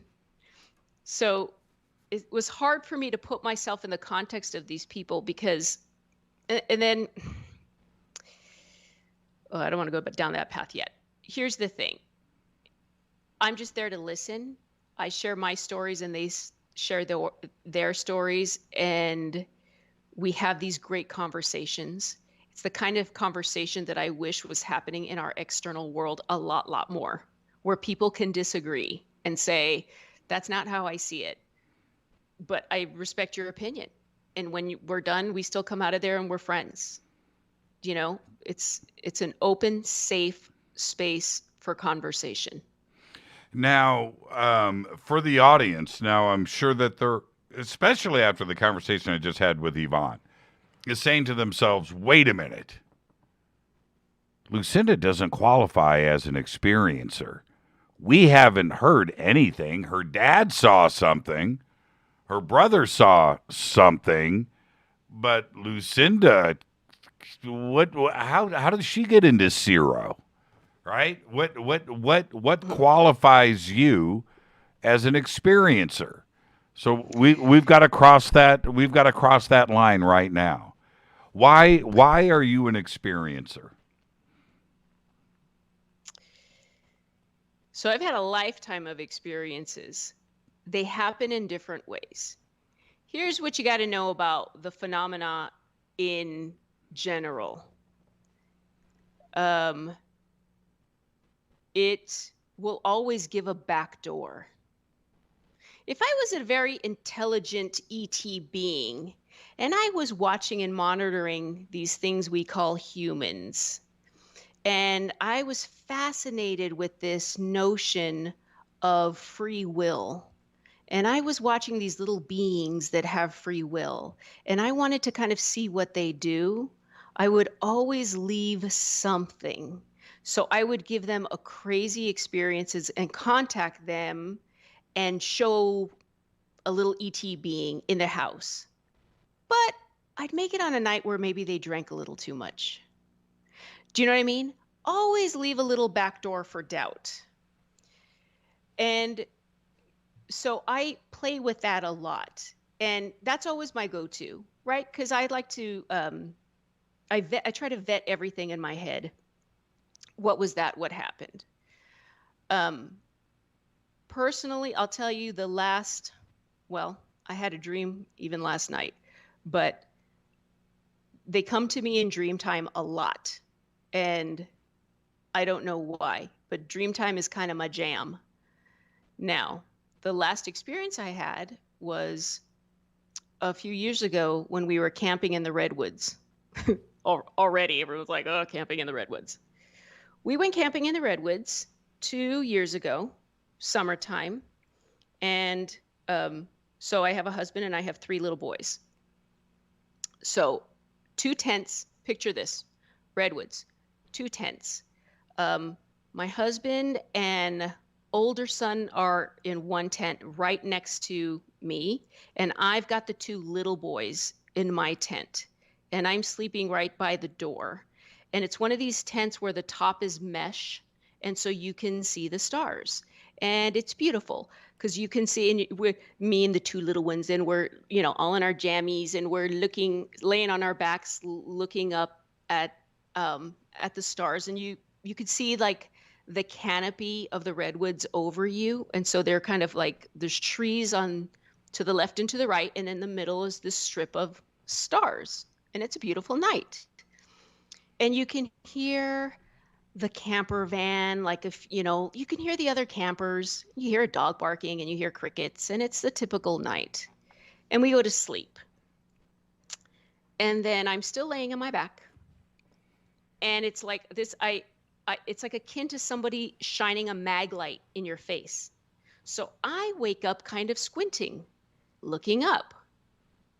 What is that light? And there's a bright light between the canopy of trees. And I'm squinting looking at this light. And when this happens to you, a million things go through your head. So number one, I always think of like those helicopter lights when they're looking for a criminal. Yeah, I lived in Echo Park. Yeah, the I lived spotlight. for Yeah, 7 years. yeah, the LAPD spotlight. Yes. So that, I'm no stranger to that one. And so I'm thinking that, but then I think it's not moving. And then I think there's no sound. And then I think it must be late because I don't hear any of the campers. And then I think, why don't I hear the crickets either? Like I hear no sound. And then when something like that happens, it puts me into this weird hyper awareness where all of a sudden my senses start, like my psychic spidey senses start just going, and now I'm like throwing out vibrations. And I feel the energy of something small by my head to my right, kind of where the tent door is. And I'm looking at this light and it's not moving and it's still bright and it's not moving and it's not the moon. And I grab, like I feel to my side and I grab my glasses and I put it on. I put my glasses on and it's just a super bright light. And then I think to myself, oh, that's a UFO. And I hear a voice from that right side by my head say, go to sleep. And my first inclination is like, go to sleep. And then on the left of my head, I hear my voice say, you can't deal with this awake. If you're going to interact with them, you have to do that in your other self. You need to let her take over. Now, wait a minute. So your two boys are in the tent with you. Exactly, Jimmy. Yeah. Exactly, Jimmy. Yeah, this is crazy town. I'm a parent. So off to your right, do you think that being was physical? Like in the tent with you and your two boys? I don't know. I don't think so. But it was enough. Now, keep in mind, this conversation in my head is happening in a split second. Sure. And then I go back to sleep. And then it's morning. And we get the tent, we pack up the tents and we're going to go to ride the train because we're in Northern California. We're going to go ride the train and, like in Felton, I think it was, or something. And okay, and now we're like an hour into the drive and I'm sitting passenger in the van and the kids are in the back and my husband's driving. And out of nowhere, it comes flooding back and I go out loud. I said, why did I go to sleep? Because my kids are in now Mama Bear is like I'm full on, like, what is happening? Totally. And it's like this realization is now flooding into me, like, oh my God. And then of course I'm doing the conversation. What a terrible mother. Lucinda, what were you thinking? Blah, blah, blah. Like, how are you doing this? I'm trolling myself, essentially. Like, what a terrible person you are. And that's part of the phenomenon because you are dealing with something that is manipulating your thoughts and emotions. It, just like Terry says, it tones down your emotion, right? Terry Lovelace. So you have this weird kind of apathy, like, yep, this is happening. I see this weird little thing. I'm just like, yep, there's a UFO and I guess it's time for me to go. And I think the whole point of the reason why people don't talk about this is because that can be very shame-inducing. And we are a cancel culture that likes to shame people and just say, you know what, you did something wrong, you're done. And I'm sorry, all humans are fallible, and that's what makes us beautiful. We are going to mess up, people. And so this is what I want the world to know, is that things like this are beyond our control, and we have got to stop shaming each other and having a conversation about, dude, that was crazy. That's kind of weird. I may not totally get it, but I'm going to support you and listen to what you have to say. That's the experiencer part of it.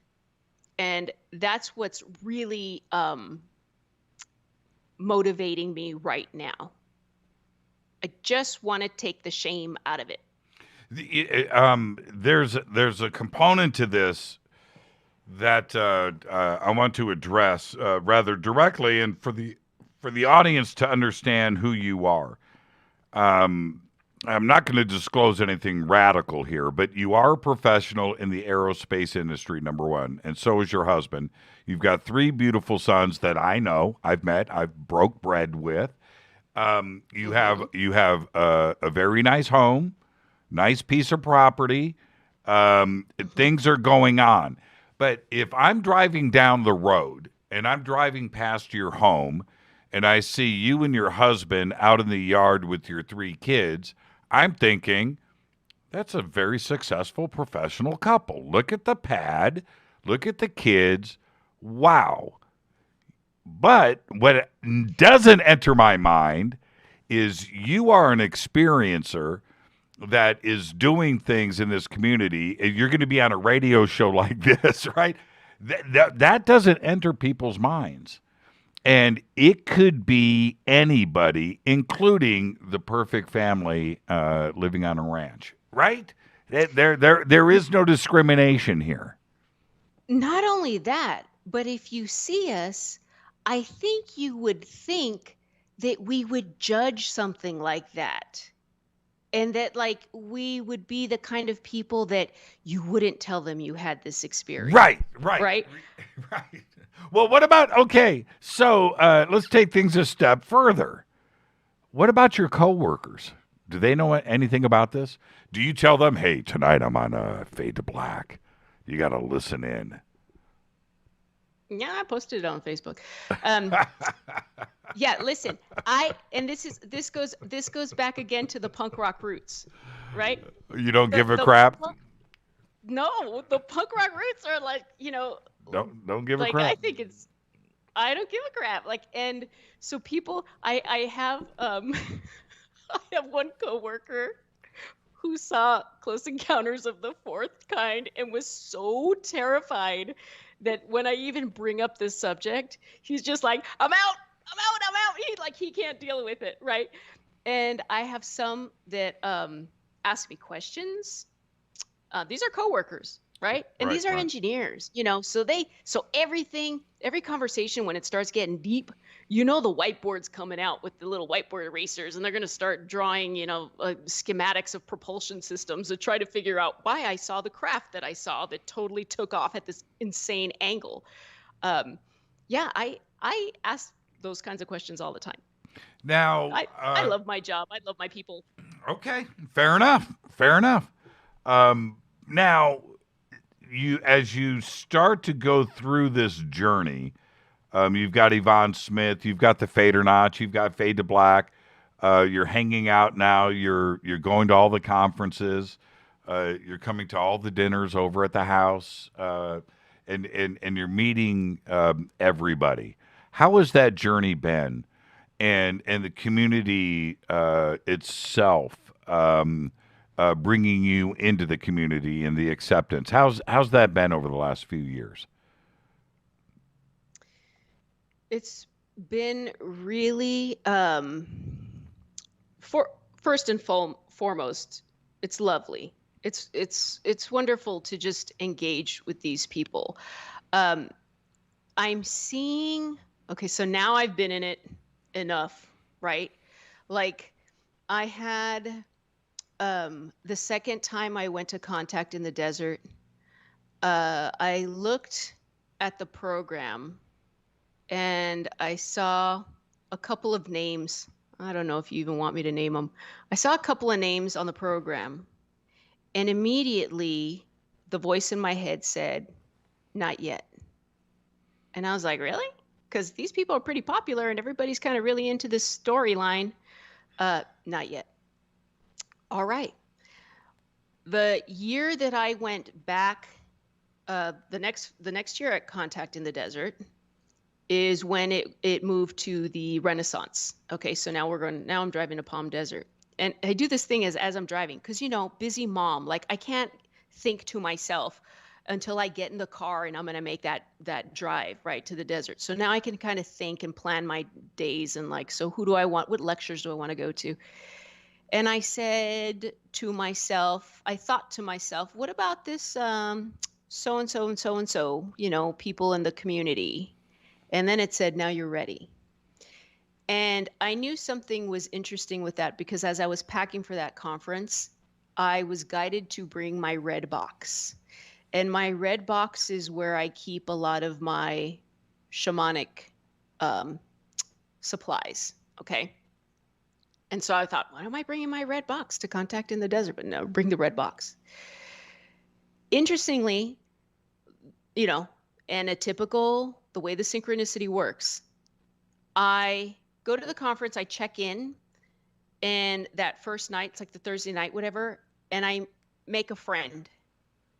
And it turns out that friend is in the inner circle of so-and-so person in the UFO community that is very popular at the time. And so interesting. I had no idea, but now I have an in. And I am introduced to so-and-so in the UFO community. And he is very standoffish with me, barely looks at me, won't shake my hand, even though I go to shake his hand. It was all pre-COVID. And nice to meet you. Did I shake his hand?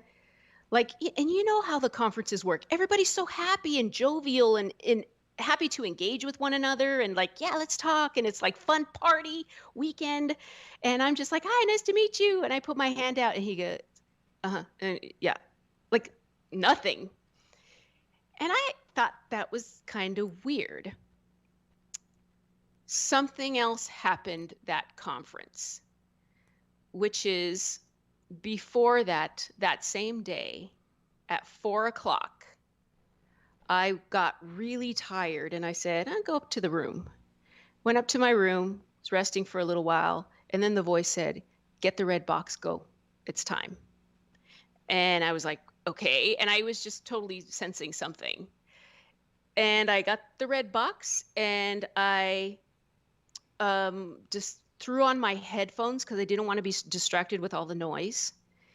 And I felt something in the hotel, something of a very, let's say, negative energy was in that hotel.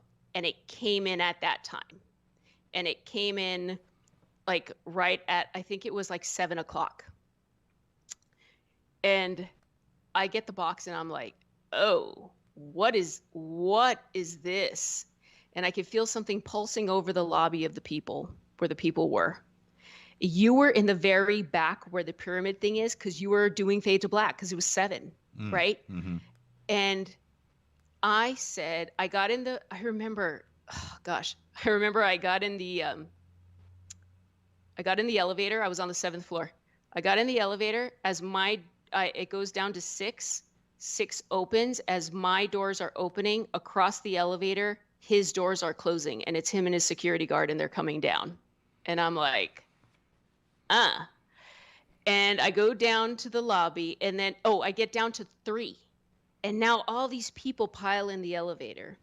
And I do this little trick that I call shape-shifting, which is I look at the grain of the wood on the wall of the elevator, and I just kind of merge myself into it. And I stay very still.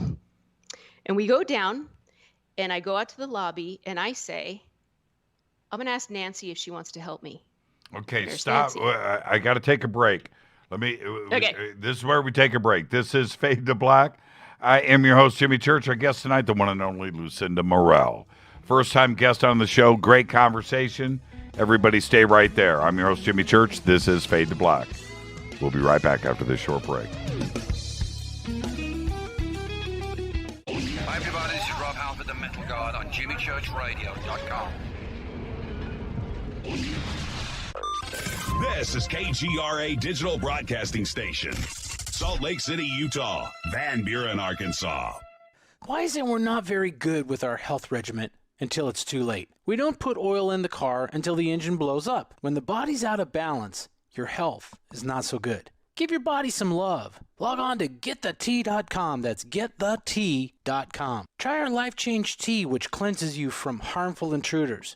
A clean colon is one of the ways to bring the body in balance. We also carry organic supplements to help you get where you need to go. So do your body a favor. Log on to getthetih.com. That's getthetih.com. You can even visit our sales page to save some dough. Does anybody call money dough anymore? Anyway, if you're looking for short, helpful health tips, go to YouTube and punch in Health Matters Now. That's Health Matters Now. So, log on to getthetih.com, shop, get balanced, then learn some cool tips at Health Matters Now. You'll be glad you did. That's getthetih.com. Your contact for current news and trending topics. KGRAradio.com. This is Jimmy Church of Fade to Black, and I only drink Fade to Black blend coffee from Rivermoon. Just click on the Rivermoon Coffee banner at jimmychurchradio.com. Promo code F2B This is the only way forward. This is Fade to Black. Make contact. KGRAradio.com.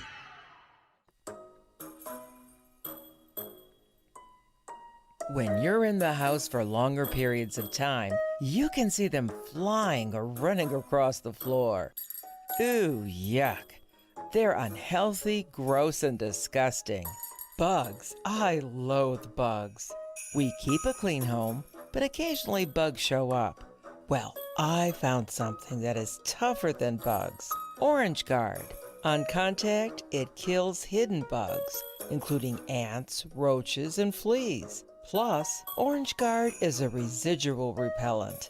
All of the ingredients of Orange Guard are on the FDA generally recognized as safe list. Orange Guard may be used around food, humans, and pets.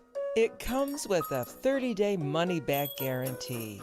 Orange Guard, available at orangeguard.com, Whole Foods, and Ace Hardware.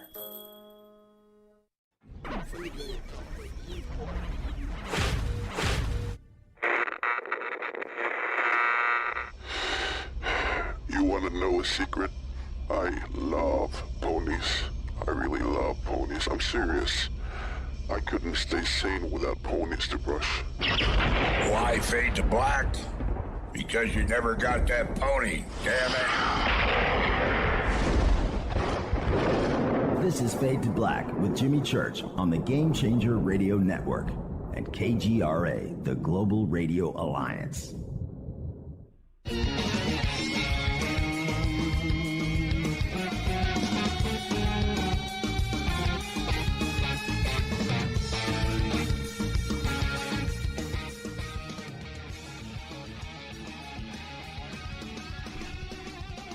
Welcome back, Fade to Black. I am your host, Jimmy Church.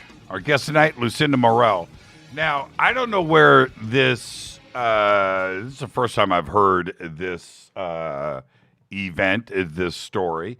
But we're not naming names here, and I would appreciate it if everybody just kept the chatter down on Twitter and everything else. Oh, gosh. Oh, man. So anyway, okay, you've got your red box. You're on the third floor. You step out.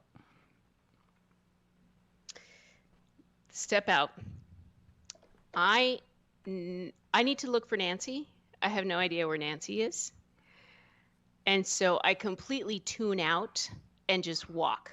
I got the headphones on. I got my box. I just go. I find myself walking out of the elevator, hanging a left, going past the lobby, going outside, going into the triangle building, that big pyramid building, going in, turning right, turning left, going to like the last room. I open the door, and you're shooting. You're doing Fade to Black, And I walk into the room and I turn left and I go all the way to the back of the room, and I'm just watching my feet at this point. And I look up and Nancy's in front of me. And I I ask her if she wants to help. And she says, sure. She has no idea what she's signing up for. She just says yes. So we go back outside to that little grass area where the pyramid is. And now we're looking at the lobby. And I get all my stuff out of the red box. And I get everything ready. And we have our little circle. And I need 3. So I find another volunteer to come and represent so that I can do my circle.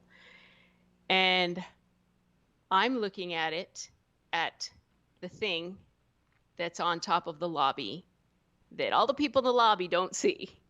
And it's it looks like black glass, almost like a shiny onyx. And it's hovering over the lobby. And I'm looking at it, and Nancy is behind me to my right saying, ugh, that's a weird big black thing on top of the lobby. Like, she's calling out everything I'm seeing. And I say, yes. And then as we're watching it and we're doing our little ceremony to figure out what it is and to get it out, I see that it's dropping little black shards of things down on the people in the lobby. And you see people in the lobby and they're sitting and they're talking and they got their wine glasses and they're chatting. And some of them, these little shards are going right into their top of their head, right through the top of their head. Some of them are bouncing off people. So it's almost like clink, like it's just bouncing off the top of their head. I don't know what's happening here. I just know that is not okay. Whatever you are, you don't have permission to do this and you need to go. And as that was happening, Nancy was like, do you see how it's dropping those things? And I'm like, yes. And so Nancy and I did a ceremony and sent it away. And that was a huge eye-opener for me, because I came into this UFO world kind of blind. And that was the realization that, like, oh, Lucinda, don't forget, there's a lot of things out there with different agendas. And then it made me mad, because I thought about those people in the lobby, totally unassuming, seeing this thing happening to them, which I had no idea that I was going to see. I had no concept of this. But seeing this and then dealing with the Zero meetings and the experiencers and hearing people's stories, and I just thought, I don't like this. I want people in this field empowered. I want people who are going to get into this thing. I say this, and I could be wrong, this is just me. This world is for the initiated. You know how John Keel says this thing about there's certain people that really want this? I kind of think Aleister Crowley's in this bag of people that just, like, they really want contact and they really want to be part of this thing, but they're not ready for it. But because we have free choice, they get into this thing and they encounter a being that's like, oh, I'm going to give you love and light. And I feel all these great, wonderful, loving feelings. And they're making me all these promises. And they go into this wild goose chase, because what's really happening is that this is just a low-level entity that's just feeding off this human's energy. They don't know. Those that are initiated, we didn't pick this. We were born into this. The one question, remember when you were talking to Terry and he said that he asks, like, kind of, we talked about this too, like, what's your vetting question? And he always asked, do you remember a childhood experience? Remember when he talked about that? And he said, but that you remember vividly some weird childhood experience, but you can't remember, like, anything else you did in childhood. Okay, that's Terry's vetting question. My vetting question is always this. I ask people, I'll ask you this, Jimmy. Jimmy, do you feel that you are a participant in this world or an observer of this world? I'm both. Okay. No, I'm both. Okay. I'm both. There's no question I'm a participant, but I play the part of observer. I do that daily. So no, I'm both. I'm both. Okay. So I can tell you, I'll speak for myself. I've never felt like a participant. I understand that I co-create my reality in this life, but and this is another thing I've always felt that might just be me. Fadernauts chime in. I don't know. I have always, you know how people, the notion is you're born and then you learn through your lifetime. You're born and then you learn to walk and you learn to talk and you learn this and you learn this. I've never felt that. I've always felt I'm born and then my job is just to remember. Because when I came into this world, the slate got wiped clean, and my job is to just follow the clues so that I can get those memories back. It's a very different experience. Then again, maybe this is why the punk rock is so natural to me too, right? Because I've never been fully anything. You know, I'm too Mexican to be American. I'm too American to be Mexican. I am too, like, do you know what I mean? Like I hang out on Pine Ridge with a bunch of natives, and like I got enough native in me that they'll let me be there, but I'm not native enough. You know what I mean? Like I don't fit anywhere. And that's, in a way, that's amazing, because that means I'm liberated from everything. I don't belong to anyone's, label or box. I get to do whatever I want to do. Right. You're not in a clique. And there's no click for me. But there's another part where I agree with you that our job here, and certainly I've realized this more and more as I get older. Our job is to friggin' learn. That's our gig. So you're right. An observer, absorbing, learning, assessing, growing, remembering. Right. Well, you can't learn anything if you forget and you can't apply. Right? You've got to be able to do that, and that is one of my favorite parts of life. Is just on the learning quest. Absolutely. And then the participant side of it, though. Look, if you are in a session with a client and you're observing her kidnapper, you're a participant at that point. You're in that play, right? That's some Shakespearean stuff going down. You are now a part of that, and you are now a participant.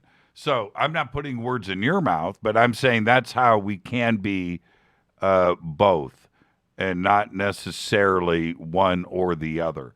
That's my take on it.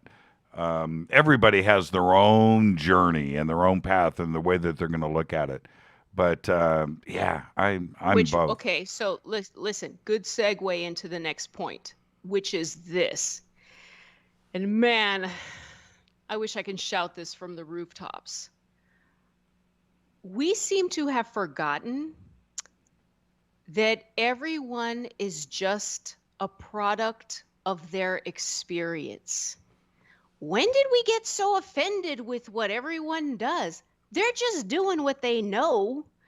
And that, I learned that in the UFO community, and now I'm expanding that totally outside, because you see this, because people in UFO, even the pockets within the UFO community, right? That was a new thing to kind of figure out. Like the whole kind of, there's the nuts and bolts folks that are just looking for a craft. And I'm just kind of thinking, dude, if you can knock it and it makes a sound, that's probably something we're making. I don't know. But like, and then there's the whole consciousness aspect of it. And then there's this whole new agey thing. And that's like, everyone has a voice. And I'm happy to listen to everyone, but I am not okay with people judging someone else's story. And that's what I mean by everyone is a product of their experience. They're telling you their story, and they might say something that offends you, or they might say something that doesn't ring true, but that's just them talking to you the way they know how. And isn't it really cool that they're even bothering to talk to you? Like, why are we so judgmental?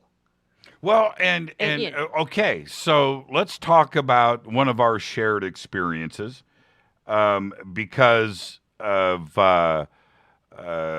my statements on this. I'm going to talk about the beer can, and well, you were there. I've got your video. I've played the video many times, but that's our experience. And if I'm going to lay it out there exactly how it went down, I don't need to embellish. I don't need to do anything. It was spectacular the way it just went down. But people are going to judge that. And so what do? Do I not share the experience? Do I not talk about it? You were there. We had 20 other friends of ours that were all there for that. And so do I not talk about it? Because I'm afraid, right? I'm afraid of being judged. Well, I don't give a crap, right? Now, when that went down, let's go back to that moment, because I know what I remember. What do you remember? All right. We're on the benches, okay? You are on a bench with a camera or binoculars? Binoculars. Binoculars? Yeah, binoculars. That were pointed towards the mountain. And I had just got my stuff and kind of sat down at the next bench and was kind of looking through my phone. Now, so you would have been to my right, because I was all the way at the end on the left. Steve Murillo, our friend, is to my right. So you're to the right of Steve Murillo. Murillo was right next to you. Right. And I'm on the next bench over to your right. Okay. And here's the thing. You spot it, and you have the reaction that instantly, well, you know, because I perceive people's energy, and your energy hit me like a wall. That's why I was like, that's why I had the phone and started recording, because you snapped into a weird gear that was, you were running full cylinder. Do you know what I mean? When I lost my mind. Yes, I did. I lost control. I'll admit it. It was like adrenaline. It was like adrenaline. Like, you did the thing that I'm telling you where my spidey senses just, like, you went bonkers because you were finally seeing something. And I know what that feels like. So I just start filming, and you're saying to film, but you were so in it that you weren't telling us where to look. So I didn't know where to point the camera.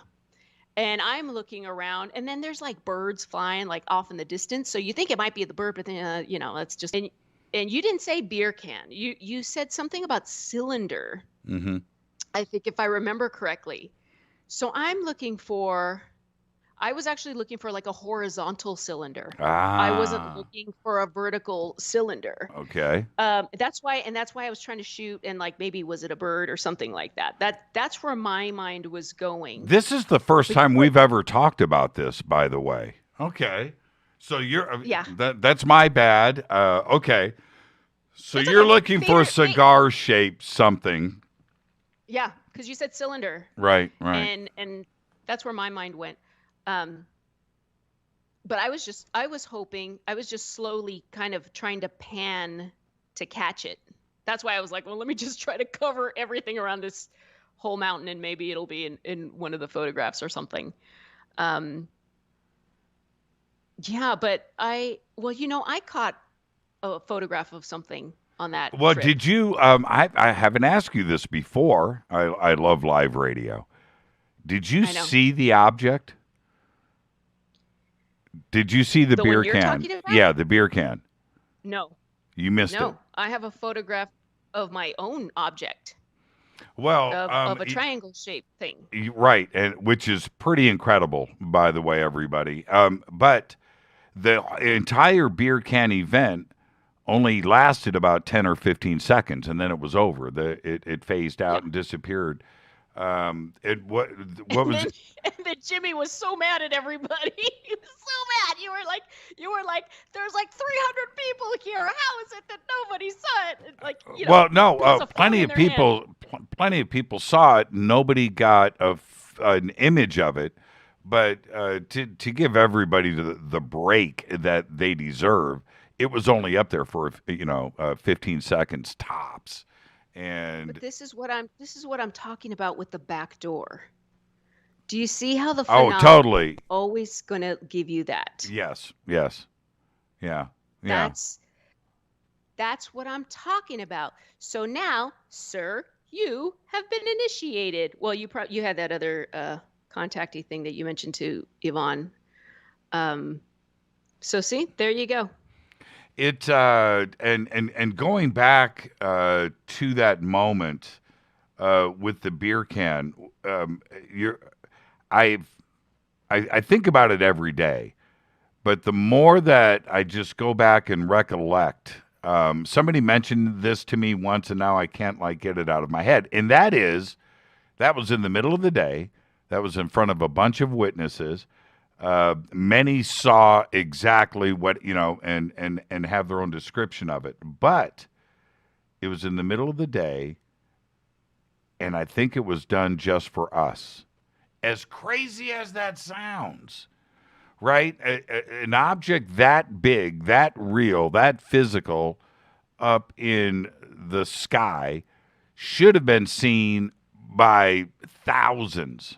Right? This should have been reported and talked about all over the country, but Let me correct you. It wasn't. Let me correct you. That was not made to be seen by us. That was made to be seen by you. Yeah. It's trippy. I have my own experience seeing a craft like that in front with my whole family. It was that you were with me that weekend. The weekend that we went, what's the thing? Adrian Valera's thing in the park in downtown? Disclosure Fest.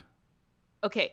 Remember I went to Disclosure Fest and I left early because I said, I have a family emergency. I got to go. Is that when you brought the sandwiches? Yes, that was the day of the sandwiches. That was a glorious day. So many strange things happened that day, but the sandwiches calmed us down. But yes, the sandwiches were fantastic. They were unbelievable. My cousin was in the hospital, so I had to run off. So you know the Baldwin Park Hospital, like right off the 10, Baldwin Park. Okay, the Kaiser. He's at Kaiser. So I go visit him. The next day I go back. I go to the 5th floor.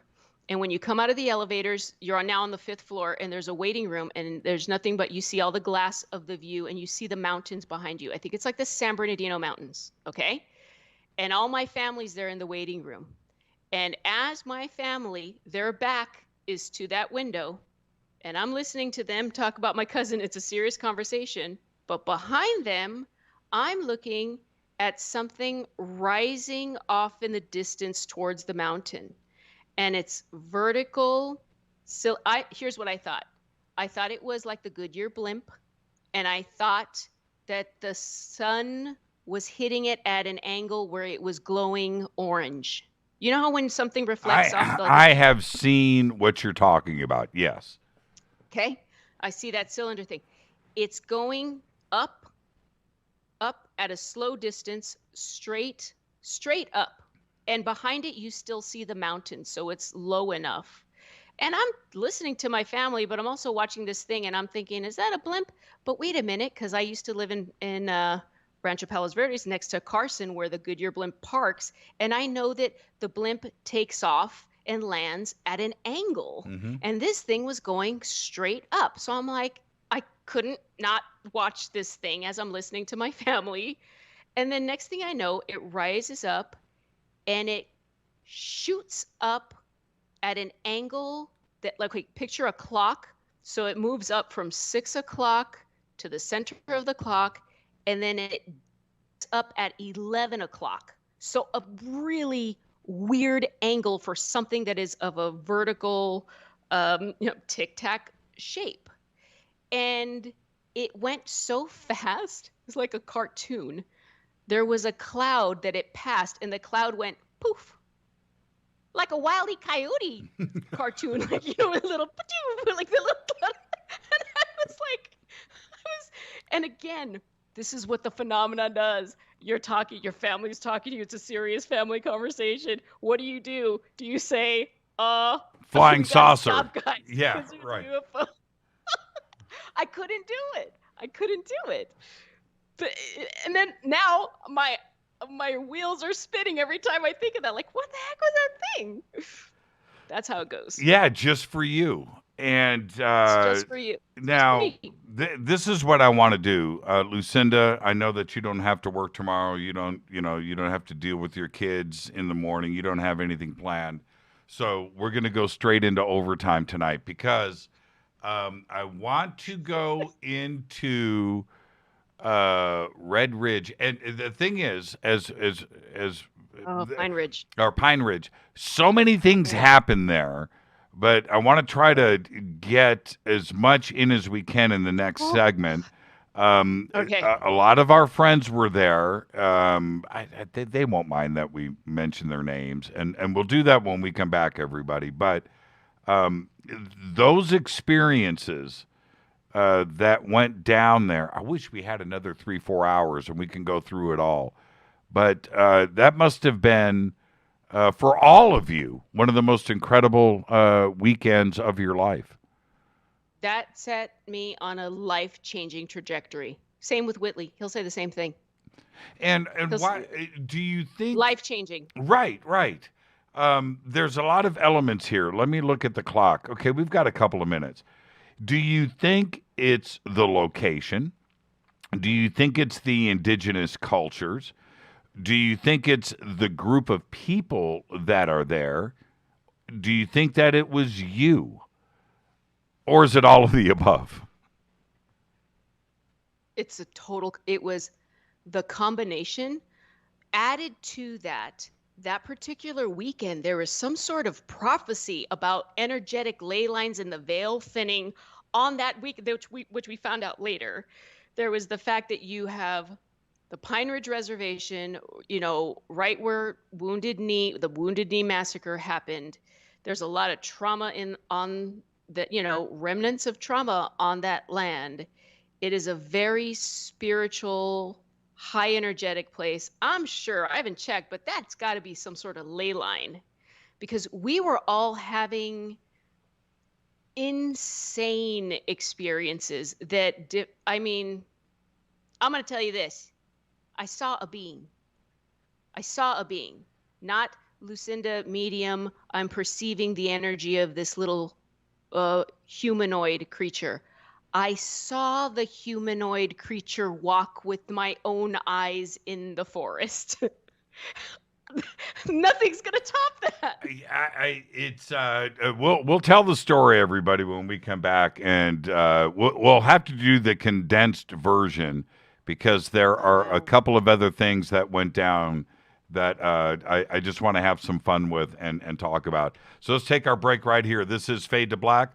Our guest tonight, Lucinda Morel. I am your host, Jimmy Church. We'll be right back for overtime right after this short break. You can follow me on Twitter at JChurchRadio. You can follow Lucinda. She's all over Twitter tonight in the Fade to Black feed, #FTB. I'll be right back. Stay with us.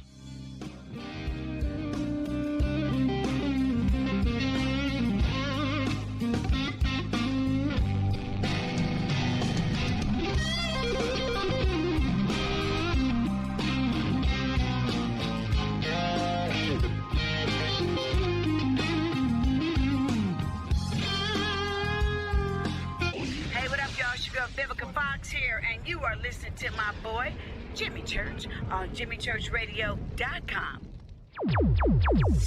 Despite popular opinion, reading a book will not make you smarter. But listening to Jimmy Church will. This is Jimmy Church of Fade to Black, and I take Life Change Tea supplements every single day. It's what I do. Click on their banner at jimmychurchradio.com.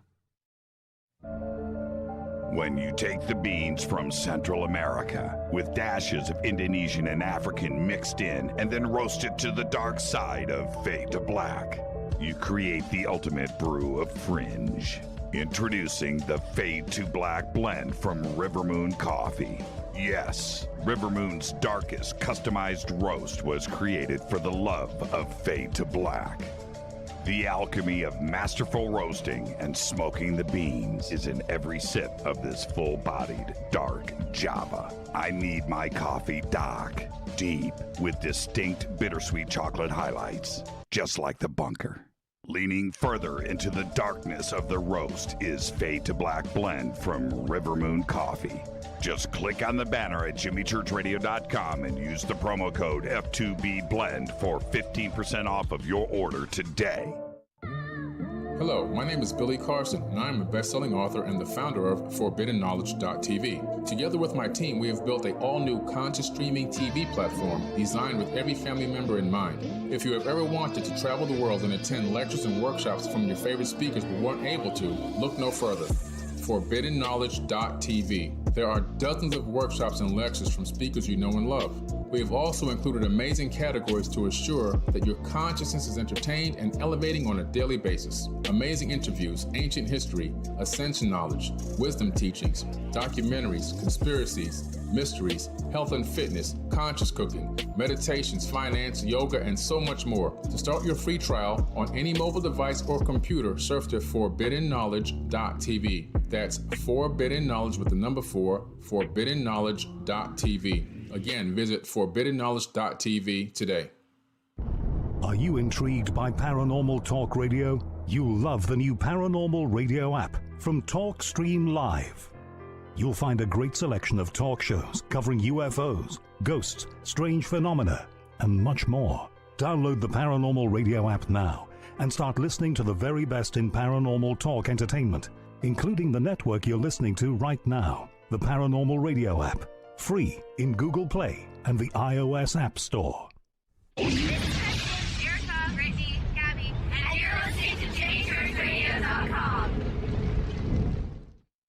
It's not a lifestyle we chose. We were born this way. KGRAradio.com.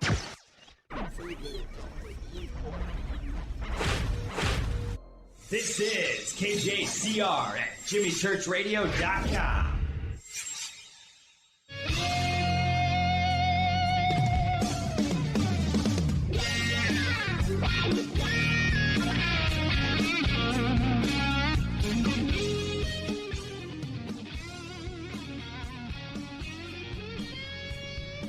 Welcome back, Fade to Black. I am your host, Jimmy Church. Our guest tonight, Lucinda Morel. We're going into overtime. I'm your host, Jimmy Church, on the Game Changer Network and KGRA, The Planet. And this is always the part of the show where I like to have some fun. These next few, how do I say this? These next few experiences of Lucinda's, I'm going to set this up somewhat, but are all very intense, but they're also pretty fun. And now she just talked about this thing, this being that she saw walking. So, Lucinda, if I may, so we can shorten this up so we can get the whole experience in, I'll set this up to the best of my knowledge. And if I make a mistake, don't worry about it. But you went out to go and do some sky watching. You're with a group of people. And you went to this special location to go see some stuff. After that, you're in the van heading back to the complex, the buildings, right? Okay, so now you're on a road. How many people are with you in the van? It's me and one other person. It's you and one other person. Okay. And you're driving up a road. Go ahead. Yeah. Well, okay, hold on. I need to clarify. We went for a Sundance. So Sundance is a whole other story in its own. Yeah, Sundance is yeah. a sacred Lakota ceremony. I need 2 hours. It's the night of Sundance. After Sundance, we're going to do a sky watch in the Badlands because that's part of the conference. I have to take me and my driver. I have Yvonne and Whitley, and so they need to. I don't know if Whitley was gone, but I needed to take Yvonne back to the hotel. She was done. After Sundance is just enough. She's got to go. She needs a glass of wine. She needs to chill and I don't blame her because that was intense. So I get lost from the group that's doing the sky watch in the Badlands. So my driver, who's a local Lakota of Pine Ridge, says, well, I'll take you to our spot where we do our ceremonies. And he takes me by myself to this other sacred spot in the Badlands. And we do a ceremony there. And if you know Lakota, Lakota people have a great sense of humor and they're very goofy and I love them to pieces. So he does this thing kind of picking on me, which I learned later, kind of making fun of me. He says, say this with me. And he says a prayer in Lakota. And I say the prayer in Lakota, like repeat after me. Say blah, blah, blah, blah, blah, blah, blah, blah. And I do this ceremony in the Badlands with this, the whole thing, this sages burning, all this kind of stuff, the ceremony. Then we're driving back. And I say, by the way, what was that prayer? Was that like a gratitude prayer or something about it? And he goes, oh, no, now you're going to see them. And I say, what? And I think he's joking. And he goes, no, well, you guys are all UFO people and contactee people, la, la, la. So you just said a prayer that they're going to show themselves to you. And I am just kind of like, okay, ha, ha, ha, ha, ha. We get back to the place where we're staying. Shout out to Becky and Dallas Chief Eagle and Mia Fioretto. So we get back to the place we're staying, and we are so ramped up. I'm with a bunch of women, and we all have our sleeping bags, and we cannot sleep. So we go down where the forest area is, and there's a teepee. There's a couple of teepees set up, and an ipi, which is a sweat lodge, and there's a big fire. And so we have a bonfire, and we talk into the night. Now it's 2:00 in the morning, and one of the locals that's there to help has a truck. So he says, okay, for the three of us left, one of them is falling asleep. He says, all right, just jump in the truck and I'll drive you back up to the house because it's a trek. We've gone down the property into kind of the foresty area to the edge of the forest. And he says, I'll drive you back up. So now I'm sitting in the middle of a truck. Okay, think of the bed of the truck. Sleepy person is in the back of the truck and she's just crashed out. And now it's my driver and I'm sitting in the middle and there's a woman next to me and she's looking at something and the driver's doing the thing of like, when you're driving an older car before backup cameras, you do the thing where you have your left hand on the steering wheel and you're like rolling it and you put your right hand like behind the seat because you're looking back to make that 3-point back turn. And so now I'm the only person looking forward. And as I'm looking forward, walking, the headlights shine across this forest.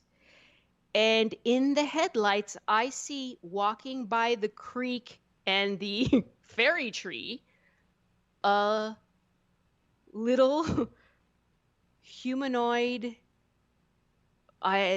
man being that catches himself in a light and is just walking at a normal pace, looks over to the light when it shines on him. So now we're not making direct eye contact, but I'm seeing his face full on. Mm-hmm.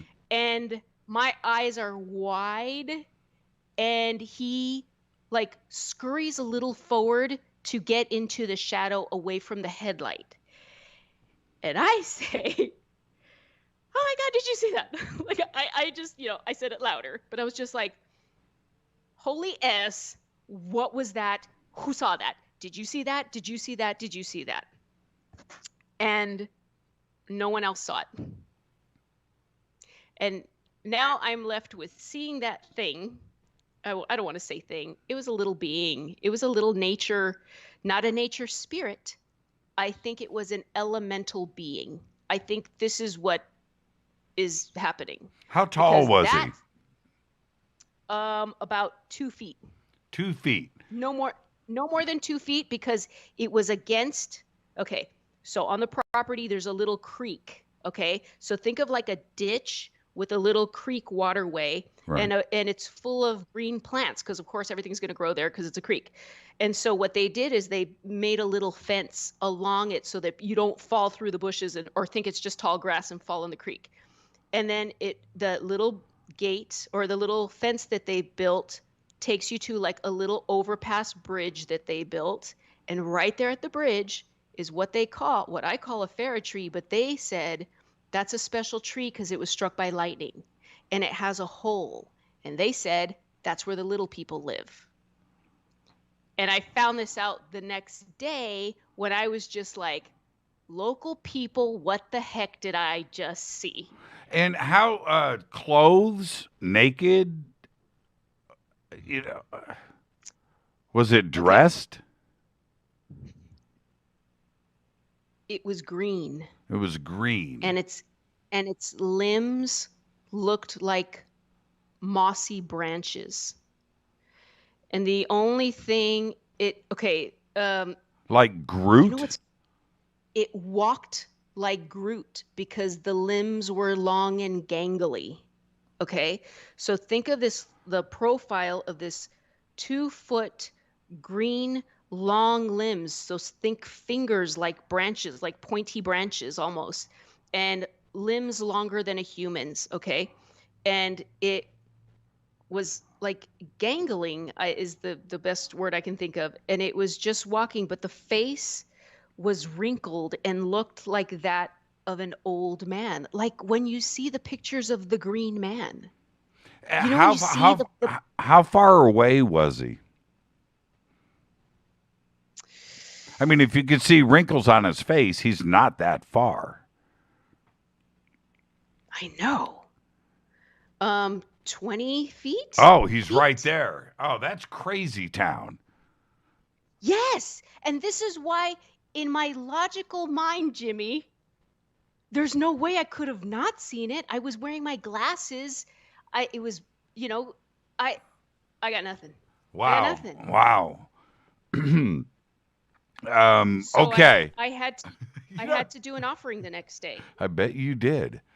That is such a crazy fun encounter. A little bit of jealousy there. I wish I would have seen the little dude, the little green guy.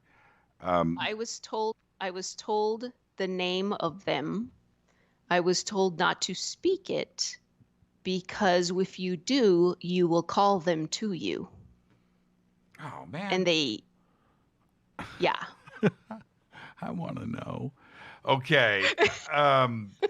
Now, next, and again, there's so much detail to this, and there's so much backstory to it. But let's talk about Bigfoot, and we've got enough time to get this in if we get to the juicy stuff. And now, the reason why there's so much backstory is this is a multi-day event. There's a sweat lodge that is involved. There's all the ceremonies that go through that. Mm-hmm. There's 1, 2, 3, 4 layers of things. You're being initiated, and you with a whole group of people, and you're going through all of this. There's so much to that, and it's so much fun. I don't know how you endured it. I don't know if I could ever do a sweat lodge. I don't think physically I can go through it. Mad respect, but. How do we do this? Do we do this from the inside of the sweat lodge? Do we start there first? Because there were things going on outside with other people, but there's stuff that's going on inside with you. You know what? Let's start inside, where everything started to get strange. Well, yes. Okay. And just a quick backstory. When I got to the property, which is before the ceremony and everything. Okay, everything's going to go down Friday night. But on Thursday when I got there, it's like 4 o'clock and I'm looking out into the forest by myself and I hear, whoo, whoo. And you asked, and didn't you ask if there's cattle? Right? I said, ooh, you have buffalo on the property? Yeah, buffalo. That was because, I thought buffalo, it's Lakota, it's sacred, and they do have buffalo roam here. Shut up, Jimmy's cracking up right now. But it's funny, and the thing is, that's a natural question, right? Yes. Okay. Yes. And then you find out, well, no. There's buffalo, but it's 8,000 miles away. There's no buffalo on the property. First, the horses would be completely freaking out. Yeah, that's right. So now we're in the sweat lodge. It's Friday night. You're in the sweat lodge. You have to do the sweat lodge as a purification because the next day we're going to go to Sundance, and that is the ceremony of all ceremonies. There was a UFO there. Everybody saw it, and that's just how it is. But at Sundance, you can't have your phone. So done. We're in the sweat lodge Friday night. I am kind of enduring this sweat lodge, and it's getting a little bit too intense, so I just pop out of my body. It's something I do sometimes. It's a remote viewing thing. It's something people do. When I pop out of my body, I see that behind me outside the sweat lodge is this huge entity that is pacing the sweat lodge behind us. I perceive it.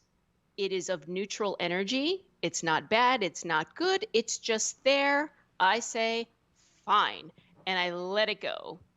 Later come to find that the fire keepers, the local dudes that are doing the fire, one of them came into the sweat lodge for the last round. And later I talked to him and he goes, we were terrified. He goes, there was a Bigfoot right behind the sweat lodge, right with you guys. And he's like, I couldn't handle it. And they were mad at us. He expressed anger because he's like, my father was a cop on the res, and he said they always came together. The calls of Bigfoot and the calls for lights in the sky, they always came together for the res police. And he goes, and you guys come in here and you're bringing this stuff, and it makes me like he was very unnerved by it. When he said that, what he means is UFO people. Yeah. Yeah. Because we were there for this UFO conference, and he was just kind of like in other words, these quirky people. And then the next day, there's in the middle of Sundance, it's, if you have a phone at Sundance, it's such a sacred ceremony. Those people will drive you to the reservation, off the reservation, and leave you. You do not bring any kind of recording device to a Sundance. It is super sacred. And right there, Jimmy, ask Whitley, ask Terry, ask Yvonne. Huge silver ball UFO right over the whole thing. It's breezy, it's windy. This thing is not moving. It was just watching us. Everyone saw it. Everyone saw it. How long did that UFO hang up there? Hours. Yeah. It's incredible. Hours. It's incredible. And, I've spoken to everybody about that weekend, and some smile, but it was a game changer. It was a game changer. It was a game changer. And now the other thing that I want to talk about is, and this is going to be strange for everybody, but we got enough time. I think everybody can understand what happened next with Lucinda. And that's the painting. Okay, so we have how many? Okay, oh my so God. Yeah, exactly. How many people are sleeping in this area? It's a top floor. It's a big. Think of how a basement would look, where you have this big open floor plan, right? So, but this is upstairs. And there is about 1, 2, 3, 4, 5. There's a good 8 people sleeping, just in sleeping bags and little cots and pillows thrown over. This, Jimmy, was the very first night I was there. This is the first thing that happened to me when I got there. And so there's eight. You're sleeping with 8 people. I can imagine the excitement of the weekend. You've got some very cool people around you, but there was a painting on the wall. So what was the painting? The painting on the wall was 2 hoop dancers if you know about native dancing, there are hoop dancers. You guys have seen this if you've gone to the Grand Canyon. They usually have these little little events where they have hoop dancing. Think of like a lot of like hula hoops kind of, and then they intertwine them and they jump inside of them. So there's a painting of two young men, and their hoops are kind of intertwined above them. And I get to the upstairs area. My bed is already kind of ready to sleep, but I'm out hanging out with the locals, getting to know people and chatting with everybody in a different room. So I'm the last one to go to sleep. And now think big bonus room. It's the second floor. There's curtains. Some of the windows are kind of open, but you're in the middle of the reservation. There's no next door neighbor. So what you're seeing is like moonlight outside. And it was the moon was pretty full. So I go to lay down, and this painting is to the left of me on the wall.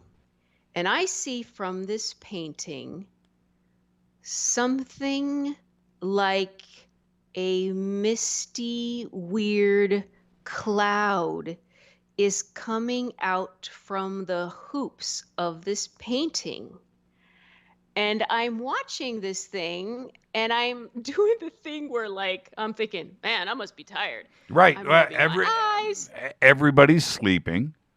I'm thinking, dang, I'm tired. Right. What color were the clouds?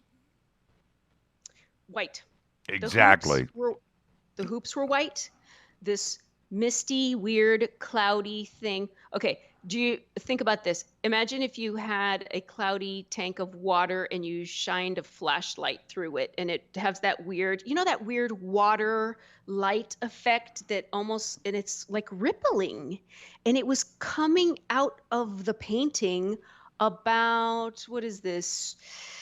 18 to 24 inches. Yeah, like a tube of misty light. Yes, white. Yeah. But the tube was a good, 18 inches too. Like it was the size of where the hoops were above the painting of these two young men.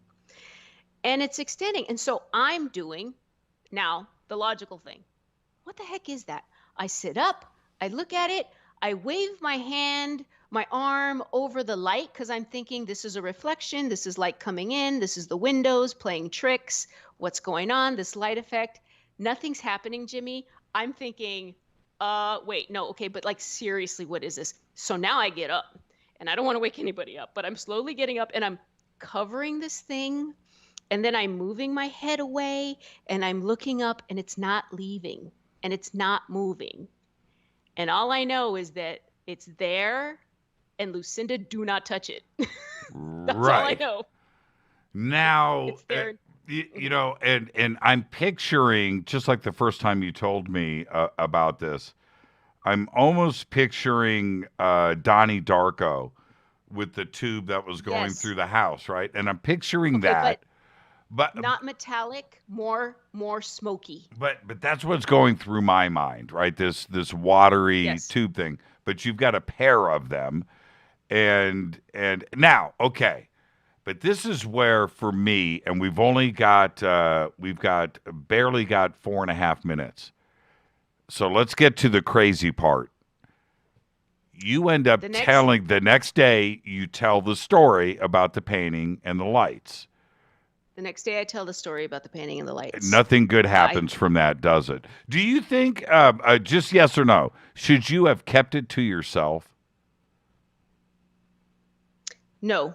Okay. Because no, you don't have to give the because. I don't want to run out of time. Yeah. Okay, I would have kept it to myself, especially knowing what I know now. Okay, so the next day, Lucinda wants to talk about the lights and the painting. What happened? I find out that the two young men are the sons of the owners of the home. And how much do I want to say? So I'm going to say this. In Lakota custom, if you like mediumship, they don't want to say, because I think they don't want to offend me, but it's kind of frowned upon, because if you want to talk to somebody on the other side, you need a medicine man, there is ceremony, there's protocols. And the fact that I saw that, I think was a little off-putting. And yes. I think we're being kind here. Okay. It's covered now. It's covered now when people go over. So what happened? What did you see the next night when you went back to go to sleep? The next night it was covered after they that. They covered the painting. Do you? Yeah. I mean, and you know, knowing what you know now, you freaked him out, right? Yeah. Yeah. Did you? We're out of time. Oh, I have other things. I was walking in on the burial ground, and all of a sudden I started humming a song, and it turns out I thought I made it up, but I was humming the ghost dance song, which I'm not supposed to know. So what did you what went through your mind in our last 30 seconds, 45 seconds here, when you went back in and saw the painting covered? Did you want to go through the experience again? Did you think that maybe you offended every custom that the Lakotas had and now they had to cover it because of you? You know, what went through your mind? I always feel that it's not going to happen to me unless I needed to say something, and I did. And so something about that is sacred and is for them. And I think it actually gave some comfort. But there are protocols with that. Like when you live in that area that is such a paranormal hotbed, you know, you take precautions. And so this was a precaution, and I totally support it. And they made the right call. Lucinda, what a great night tonight. Did you have fun?